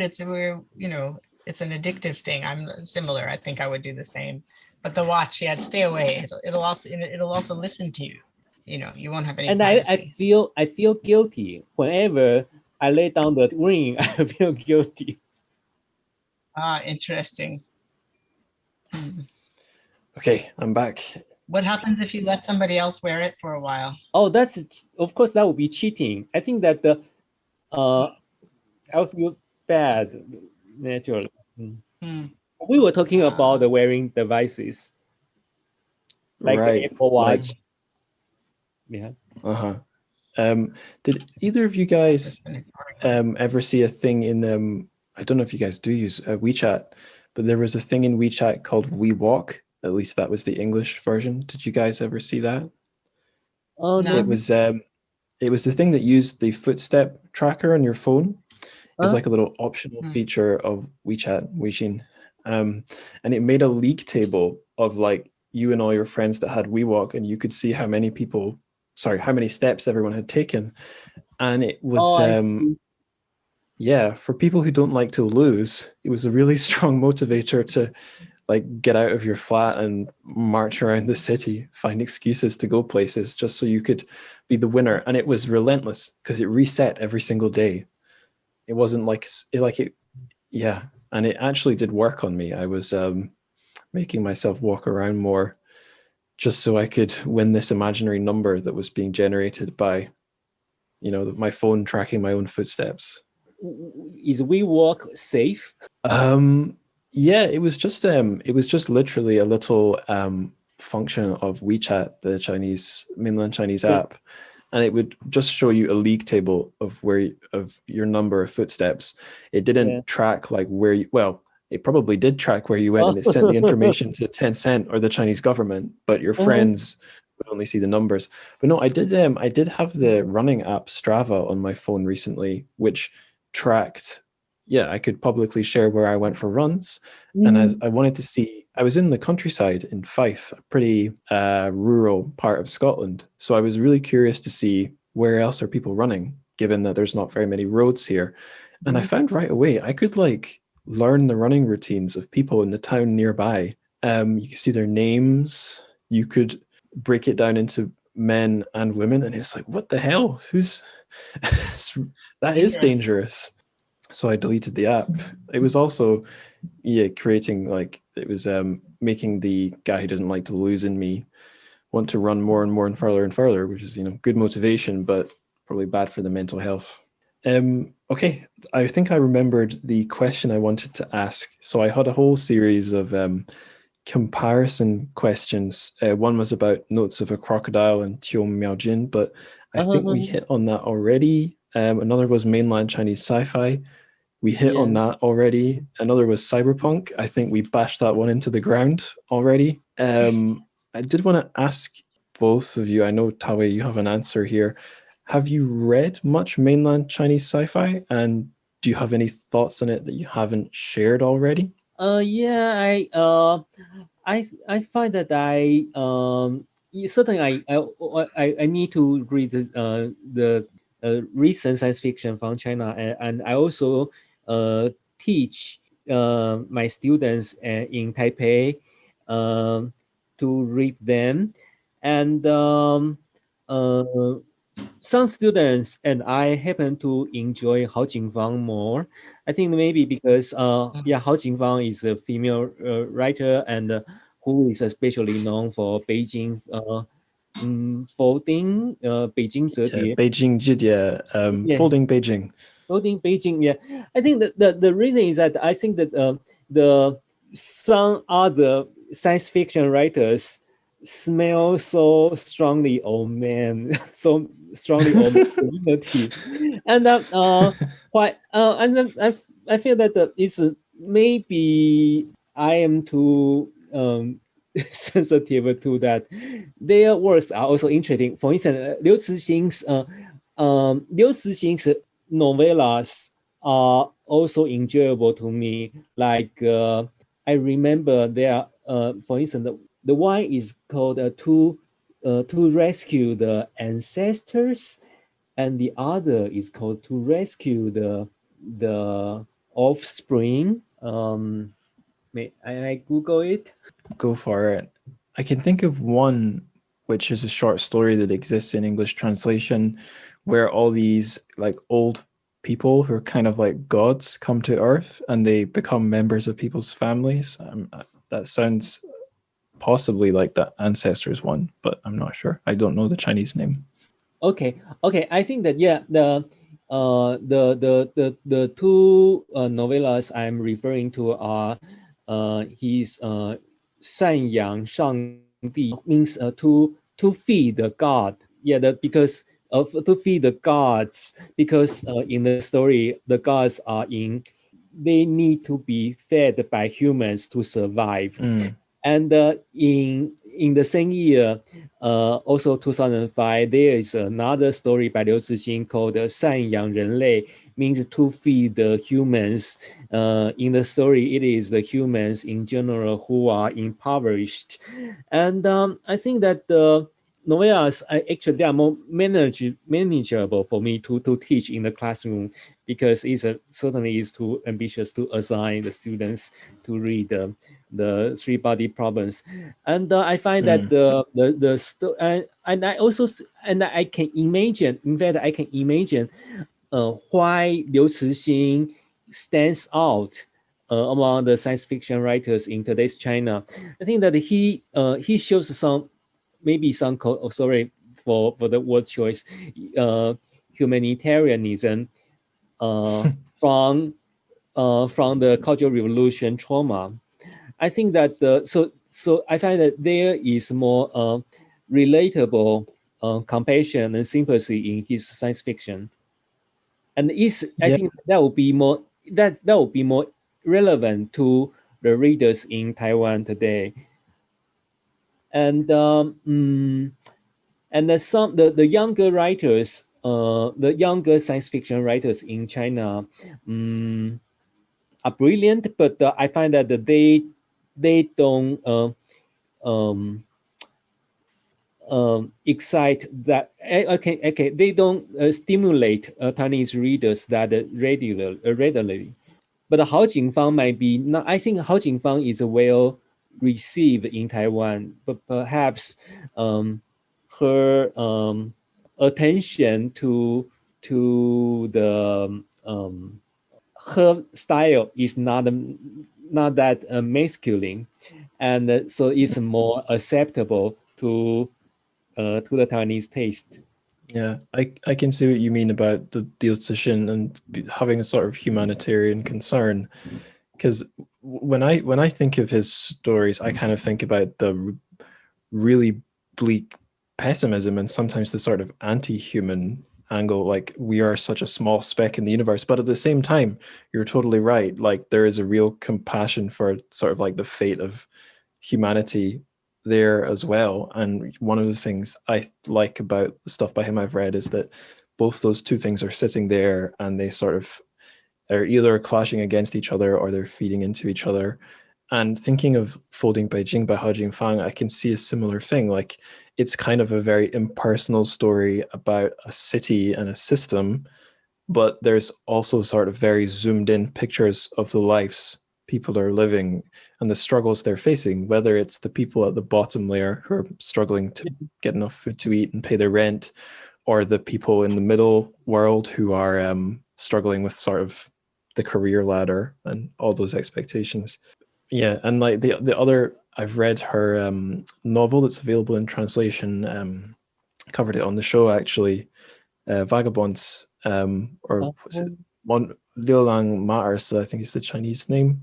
And it struck me the same way. There's like a real concern for people's emotions and feelings, but at the same time, it had a sort of very cerebral, intellectual, not so human side to it as well. So yeah, I can see a similar thing in both those authors that could appeal to people.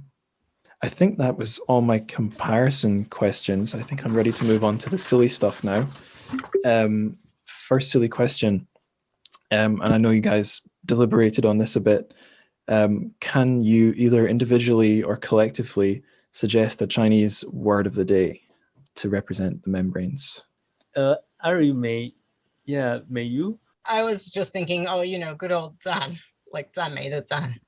Just because it's so, it's a word that now everybody understands in a certain way that before Facebook wouldn't have had any, the meaning has transformed so dramatically, so that, it's entirely because of internet and expression of approval, or, but it doesn't really, it's not really a specific, it's not really specific to this book. Yeah, it's the one. I associate that one in my mind with the little animated WeChat stickers of a guy doing a million thumbs up. Zan, zan, zan, zan, zan, zan, zan, zan, zan. Is that the one? Yeah. Ta-wei, do you have one, or are we gonna stick with Zan? Yeah.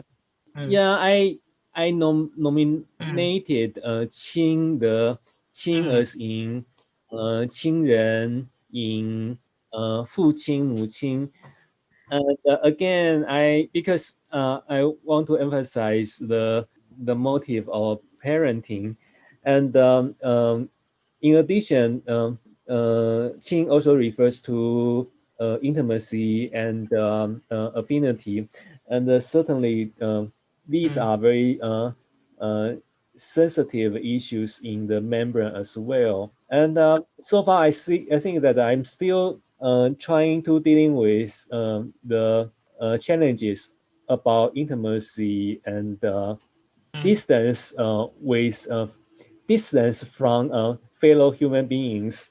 That's why earlier I said that I am so worn out, but also fascinated with social media because social media is also about the chain affinity, mm. intimacy, or So distance. That sounds more convincing. Let's go with Ching.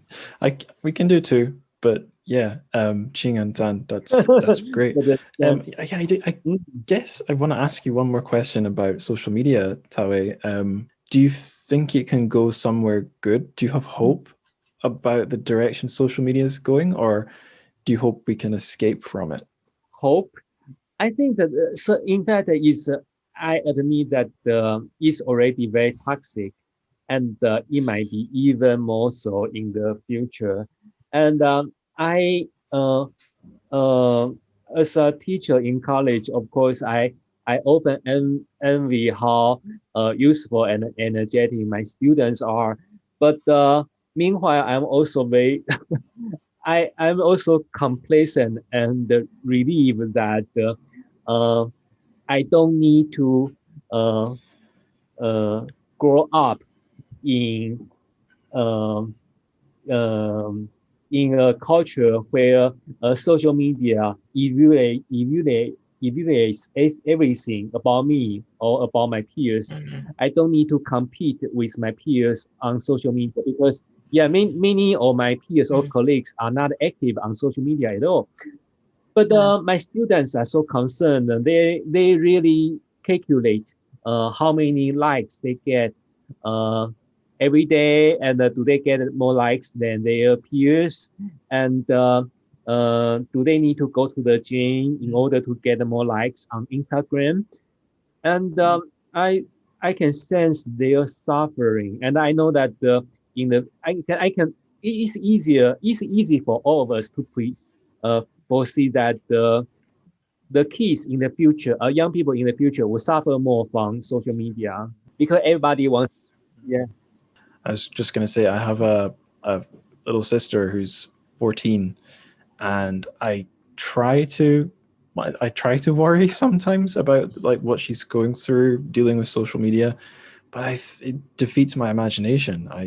Can't I can't get my head around what that must be like, because I had, I guess, an experience with some of the very first waves of it. Like I think the thing that drove me crazy at that age was MSN Messenger, being able Mhm. to stay at home and talk with people who I would never talk with at school virtually, and then meet them in school and have nothing to say. And like in hindsight, that was pretty weird and not necessarily healthy. And I just sort of wonder, but I don't think it had a very strong impact on who I am today.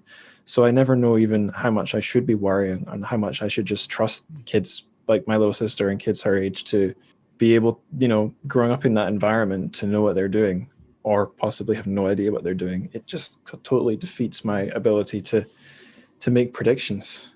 But Um, yeah. I have some students tell me that they enjoy my Instagram, and I'm surprised why the reason their reason is um is is amusing and surprising to me because they find that on my on Instagram I often recommend books or recommend events like talks. So the students feel that they don't feel competition from my Instagram account. They only find that a very a teacher's advice, and they feel it's very calming and very warm to them. It's really I'm nice.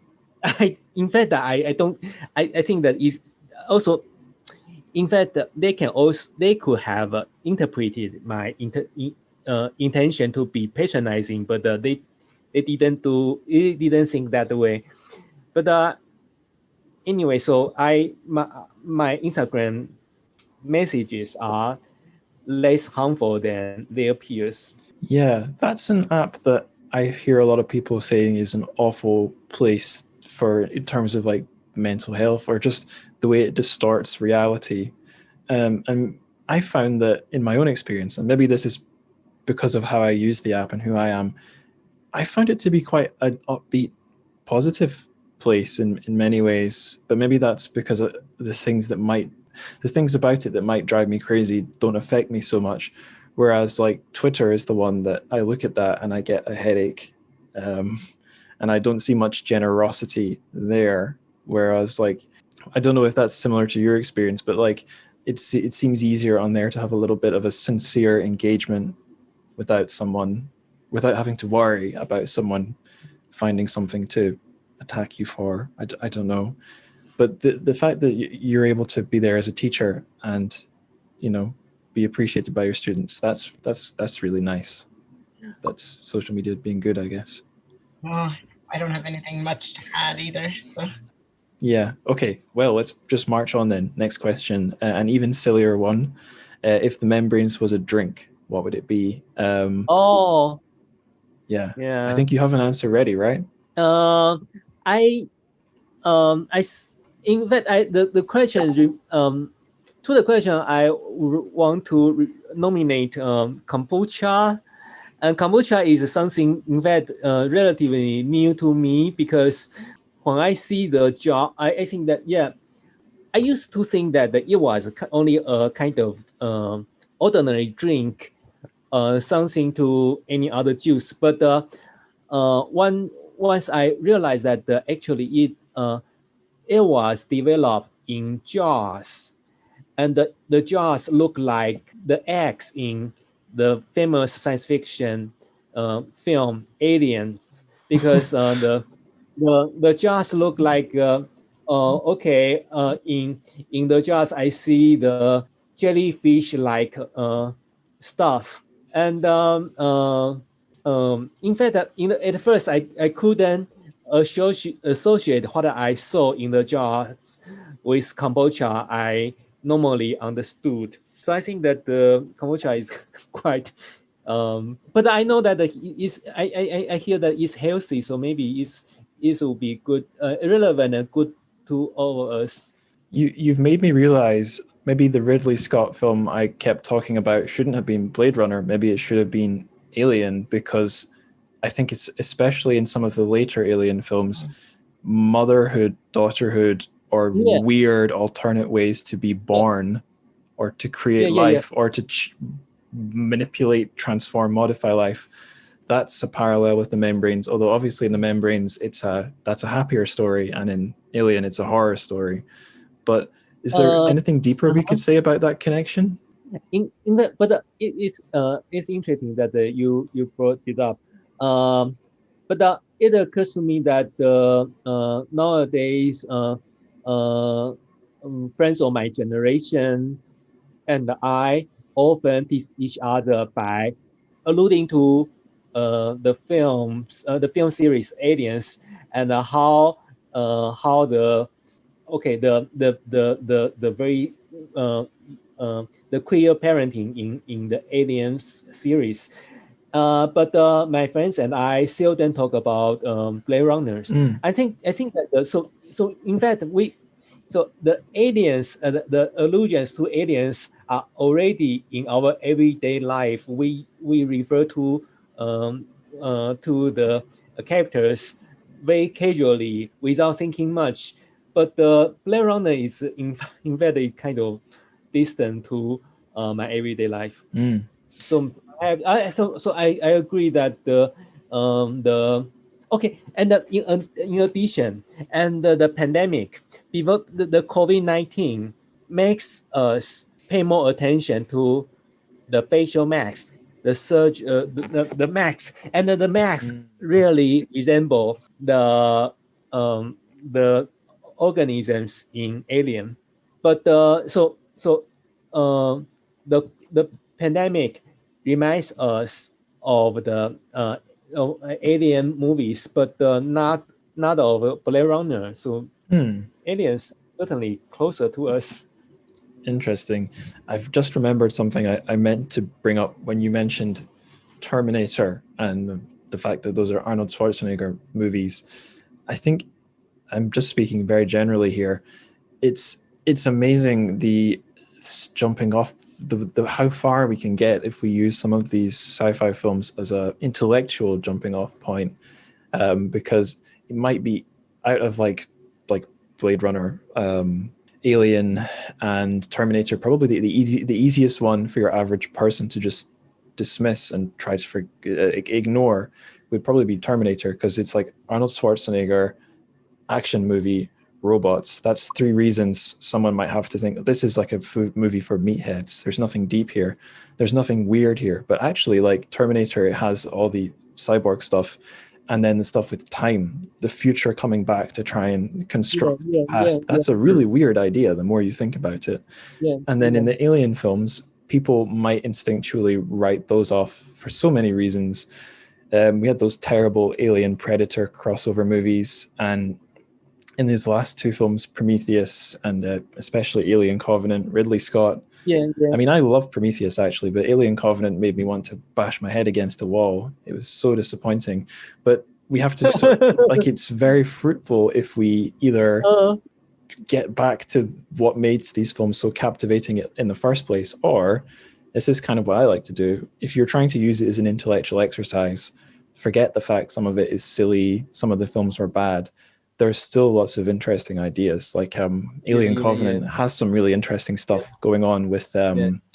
the two cyborgs. If so, yeah, these Mhm. things are extremely fruitful, and for me anyway, I find them more fruitful than conventional like art films or literary films. Mhm. I really think in Mhm. some of sci-fi and fantasy, especially sci-fi, we could do a 10-hour podcast easily, because this stuff is so interesting and cuts into what it means to be modern humans, like so I agree. much. Anyway, I keep doing this. I keep going on and on about other films and books. Never mind the membranes. So last question in this section for both of you guys. It's a self promo slot. If listeners want to see more things you've done, or buy some things by you, or find you online, where would you send them? Ari, do you want to go first, since you've not spoken in a while? Sure. I don't have a website yet. Maybe someday, but I do try to put as much free stuff as I can on academia.edu. So that site, although it has its problems, at least it's easy. So a lot of essays that I've written, anything that isn't subject to serious copyright infringement issues, I just put it all there. So if anyone wants to, other than that, if anyone's ever interested in something that I've written and they can't find it, just email me and I'll send you a copy. The other thing is that my last book, Chinese Surplus, is now available open access. So it's also very easy to download for free as a PDF. So that I don't think people should have to pay for difficult scholarly theory works instead. So it's, but there's still parts of it which involve, futurisms and bodies in strange formations and things. So if anyone's interested, they can find that. And, Can I bug you? What is the elevator pitch for Chinese Surplus? What's it about? well, Chinese Surplus is an academic book. So one of its main target audiences is other academics. However, it has aspects which might be of interest to broader population as well. And it's basically a study of how the human body becomes a tradable commodity in contemporary life, and how those commodities all have different values, and some bodies are worth more than others.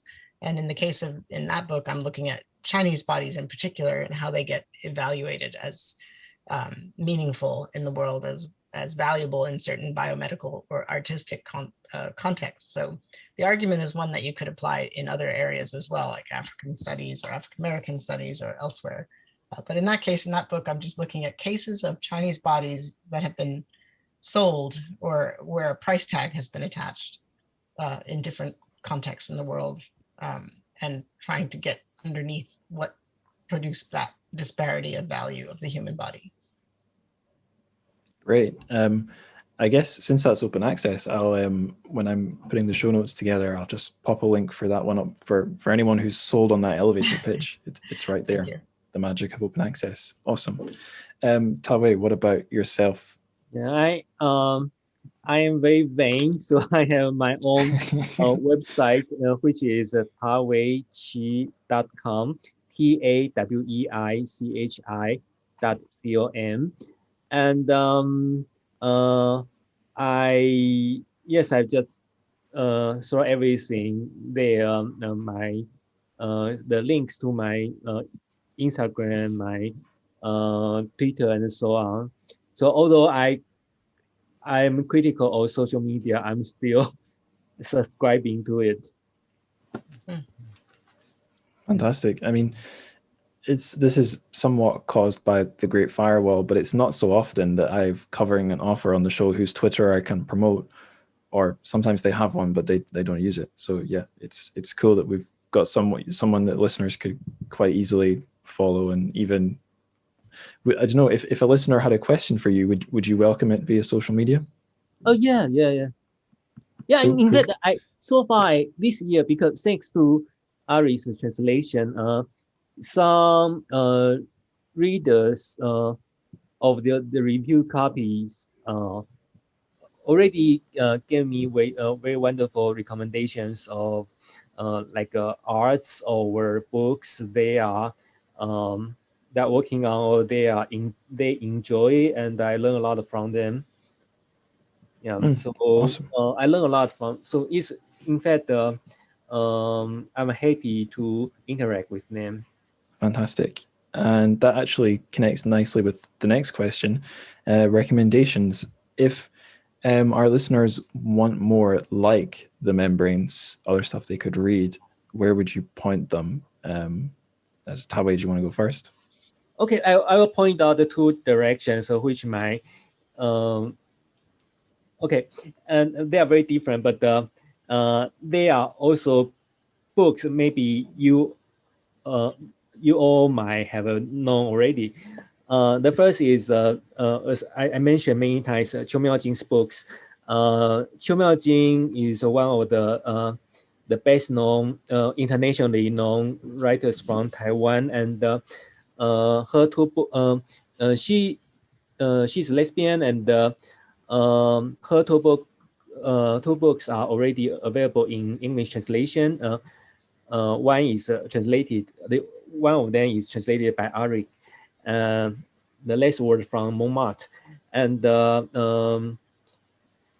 many know that the Ocean Vuong's book novel On Earth We Are Briefly Gorgeous, but it's worth noting that the Ocean Vuong's book starts with a quotation from Qiu Miaojing, and that quotation is from Ari Heinrich's translation. And it would be great for readers to see the connections among queer Asian and the queer Asian American writers. So I would recommend it. We will recommend Qiu Miaojing's books in translation. The other is I by saying that I might congratulate myself, but I really need to say that Ishiguro's new book, Clara and the Sun, is a best-selling science fiction now. It's a new book, but I'm surprised to find that it's kind of it kind of reminds me of the membrane as well. But I don't imagine Ishiguro is influenced by the membrane. In Clara and the Sun, the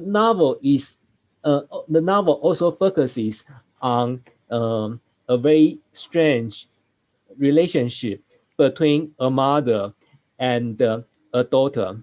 So in some sense, it's kind of similar to the membrane. And I'm surprised with the similarities. I think that Ishiguro's new novel is certainly similar to his earlier ones, like The Remains of the Day. So it's also perhaps some readers will find that these comparisons interesting. Cool. Thanks for that. Ari, do you have any pointers for listeners who want more of similar works? I would just second that. I hope someone writes a review at some point and brings together Ishiguro and Ta-wei's books because there is some really rich conversation to be had between the two. I didn't have a specific set of books to read that are like membranes, but I have had a pile of books on my own reading list. The problem for me is I always am doing academic reading first, and so every time I want to read something, I put it in a pile, and the pile's gotten very big, and I don't know when I'll get to read it. But here's one called Dear Cyborgs by Eugene Lim, which is like queer and weird and sci-fi. Here's a really great one. I have read part of this one. It's called Connor and Seal by Ji Liang Ko, and it's actually a poem about gay men lovers in the future. So it's it's weird science fiction future gay men lovers, but in poetry form. It's amazing. And then there's this one by Severance by Ling Ma. I haven't gotten to it yet, but of course I know what the plots are. But then there's finally Leave the World Behind by Ruman Alam. Then there's one last one that I'll recommend, and that is this one's called, it's weird, it's called Apsara Engine, and the author is Ishak Sam, and it's actually a graphic novel format, and it involves all kinds of weirdness like time travel and conversation and love affairs, and it's so cool how this author makes those things work together. Like a lot of the illustrations you'll see are just people having conversations. It's like the hardest thing to illustrate, I think. Because that's all it is, at one panel after another, someone talking to someone else, and yet it's so rich in like making the time go by. So that's some examples of books that may or may not be in the same spirit, like queer sci-fi, some vague connection to diasporic Asian identity. Right. I've got two that have sprung to mind during this call that I'll drop for the listeners as well. One of them is going to make me, for anyone who's listening to the show for a long time, they might be suspicious about me being not really much of a reader, because this is recycling a past recommendation. On the episode I did with Ken Leo, actually, on that Hao Jingfan book, Vagabonds, I recommended Sophie's World by Justine Garder, because Vagabonds was directly trying to deal with like philosophy, to some extent anyway. It was trying to be quite directly, not quite just fiction. And Sophie's World is sort of an intro to philosophy for younger people. It's about this girl who meets a rather strange teacher who sort of chapter by chapter just introduces her to like an idea, connects it to I think it's always a Western philosopher, and then you get some sort of weird fantastical goings on which keep you interested. But it's not the philosophy that I think makes that book similar to The Membranes. It's two things. It's that it has a bit of a turning point where things get very strange and the reality that we've taken as a granted sort of unravels. I can't actually remember exactly what that moment is, because I read that book when I was quite a lot younger. But there's one of my favorite moments in The Membranes. We go into sort of an infinite loop, or a moment when the story, it's almost like someone hit a pause button on the story, or like if it was a film, I would imagine the image glitching, and then reality is just upended and then is progressively sort of unraveled, and we get closer to what the real reality at the core or beneath the surface or something is. And Sophie's World isn't really remembered for this, but from what I remember, in its final act, things get very strange, and we end up with a reality that's very far removed with what we started with. And there is a bit of a doubling going on. I remember that there's some sort of other Sophie that the real Sophie is trying to reach. And we didn't talk about this much in our conversation, but in The Membranes, there's Momo, and there's a somewhat mysterious character called Andy. and they are some kind of a strange dark mirror image, or I don't know what the right term is, but there's some kind of mirroring or doubling going on there. And the other book that sprung to my mind when Harry, you showed us the strange poetry book, there's a very weird book which I read. I didn't even necessarily enjoy it. It's by Mark Z. Danielewski, the guy who did the House of Leaves. His next book was this bizarre book called Only Revolutions, about a young guy and a young girl who are they're on like a road trip or something, and it's one of these ones you can read it backwards and forwards. One page is I don't know, the boy, the guy's narration, and the other half is the girl's narration. I was completely disorientated the whole way through reading it. Unlike the Membranes, I didn't really feel like I understood what was going on at the end. The Membranes has that advantage over it, but again, they're supposed to sort of serve as literally a mirroring, because the book, you can flip it upside down and read the other character's story. So how connected that is, I don't know, but there's a similar sort of character dynamic, or a somewhat similar character dynamic, and I think there's the same sort of experimental spirit. I'm not sure if you were trying to write something really experimental, Ta-wei, but I kind of felt that little bit of an avant-garde, or trying to really get out there, do something really unique. But yeah, so my very last question now for you both. What are you both reading just now? I think, Ari, you might have kind of already answered that. But well, I have one last book to add to that, but just separately. I've been reading Kim Stanley Robinson's Ministry of the Future.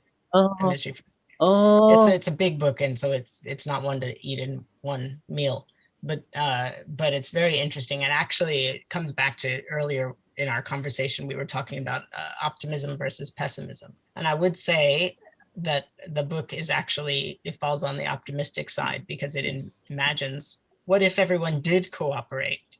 What could we actually accomplish? And in typical Kim Stanley Robinson way, it's incredibly detailed, sometimes more detailed than you can really absorb, but really going into the nuts and bolts of, okay, let's imagine, if we're going to build a world that survives, what will that look like? So it actually is a bit encouraging. So I recommend it for that reason.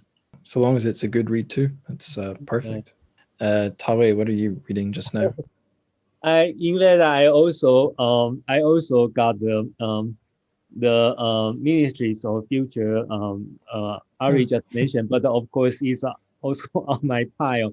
And I just finished reading the science fiction novel by Ian McEwan, Machines Like Me. And it's a novel about cyborgs, and I'm kind of shocked by it. I find that the book is shocking and admirable, and it explores some dimensions of cyborgs that I haven't I haven't thought about clearly. So I find that I learn a lot from the book, and I find that it shows me that there's still a lot of room to explore on whenever we imagine the characters of cyborgs. Fantastic. Some great recommendations there. I think that is all the questions I had. So is there anything we've missed you guys would really like to say before we wrap it up completely? I can't think of anything. In fact, I may add something, but it's quite irrelevant. But may I say that my partner is a translator of transporting into Chinese in Taiwan. Oh wow! Yeah. So he and I also have feel some affinity with Scotland, and we would love to visit Scotland when everything is clear very soon. Yeah.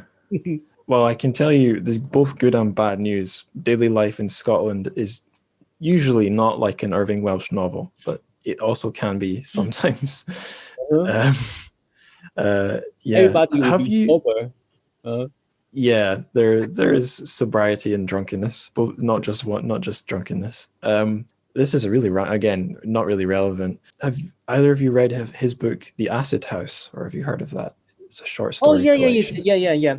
But it's published. In fact, in Taiwan, long time ago, I Oh should yeah. check it out. Yeah, it's available there for a while. It's quite an old book. That was one, I guess, it's probably from a similar time as The Membranes. And similarly, parts of it are like, oh yeah, this is the 90s. This is a different time. Another part, it's like, whoa. This is more advanced than anything I've seen. So I have parallel I never would have seen coming. The Membranes and Irvin Welsh. On that note, though, I guess I'll just say thank you both for coming on the show. Thank you. It was Thank you. an awesome chat. Yeah. Thanks for having us. Yeah. And I hope this book gets all the coverage it deserves, because it's a really interesting book. Thanks. And thanks for your work. I know it's a lot of work to do these interviews and transcribe and Yes. stuff. And I think your website is awesome. It's like such a resource. Such a great resource. Cheers. Yeah. It's been good to make the connections, and I'm glad the website is has got useful stuff on it. It's fantastic. Yeah, I'm going to use it in teaching, like students will be really glad to know about it. Cool. Have you found the map on it? No. I made a little custom Google map where I plot, well, where I can, I plot like where the author is from and the setting. And that, I mean, it does have a pretty strong bias towards Jiangnan, so like Shanghai, Jiangsu, Zhejiang, and Beijing, and also sort of like the Guangdong, Hong Kong sort of area. But it's getting more interesting now because we're starting to do the sort of the wider Sinophone world and also stuff in or around the borders of mainland China.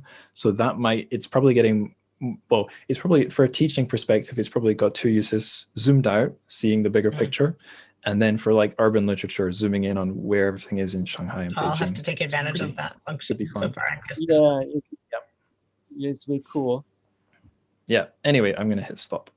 Okay, that is the end of the episode. So now we're just going to do the old plugs. I'm going to do something a bit different, not completely different to be honest, but I thought I would just tell you guys a wee bit about what's up for grabs, so to speak, on the TrChFic Patreon, all the bonus episodes I've been making. So I'll just go through the most recent 5 that have been posted, and then the next 5 that are scheduled. I'll summarize them all really quickly. So on March 11th, I did a preliminary thoughts on this very book, The Membranes, where I kind of gave my thoughts upon reading, I think upon just having finished the book, how I was feeling, what I was thinking. I did touch on some things that I did not touch on in the interview, so quite literally, there is bonus content there for you. Then after that, we have the cover analysis of Monkey King Journey to the West. So another book that has already been covered on a published episode on the show, but this was a breakdown of the cover itself on all the paratextual elements like the quotes, the blurbs. So I was using my sort of publishing expertise, trying to look at it at a more technical level and seeing what I could say and extrapolate. Then there's 2 more preliminary thoughts episodes upon getting about halfway through or just upon having finished a book. One was Zero and Other Fictions by Huang Fan. That is a book I'm aiming to cover on this Taiwan season, so if you'd like to steal a march on me, so to speak, then that is up on the Patreon. And then I have a preliminary thoughts and a post-read thoughts on Playing for Thrills by Wang Shuo. So if you listen to those 2 back to back, you can see what I thought of the book halfway through, and then what I thought about it upon finishing. These episodes are all roughly about half an hour. Some of them extend a bit further than half an hour. There are some pattern episodes further back that are briefer, but I would say these days on average, they average about half an hour. So they're a bit shorter than episodes on the main show. Now, there are absolute donkeys. There's a lot of episodes scheduled for release that will be coming out over the next few months. I'll go through the next 5 quickly. So I have a preliminary thoughts on Notes of a Crocodile. And then a post-read thoughts, actually. So the same thing. You can see where I was at halfway through that book, which is Queer Lit from Taiwan. We'll be covering on this Taiwan season. And then you can see how I felt once it was finished. Then we have another preliminary thoughts episode on The Man with the Compound Eyes. That's some Taiwanese climate fiction, cli-fi, or climate science fiction, that, again, I'm going to be covering on the show. And then if you skip 2 episodes past that, on May 25th, there will be a post-read thoughts. You get how I felt upon finishing the book, my reflections upon it. Between those 2 episodes, there's thoughts on a sort of China related but not Chinese fiction book, Miracles of Life by J.G. Ballard, which is a memoir of his life, funnily enough, an autobiography, which opens with his life, his childhood in Shanghai, which makes for a really interesting comparison with the depiction of it in Empire of the Sun.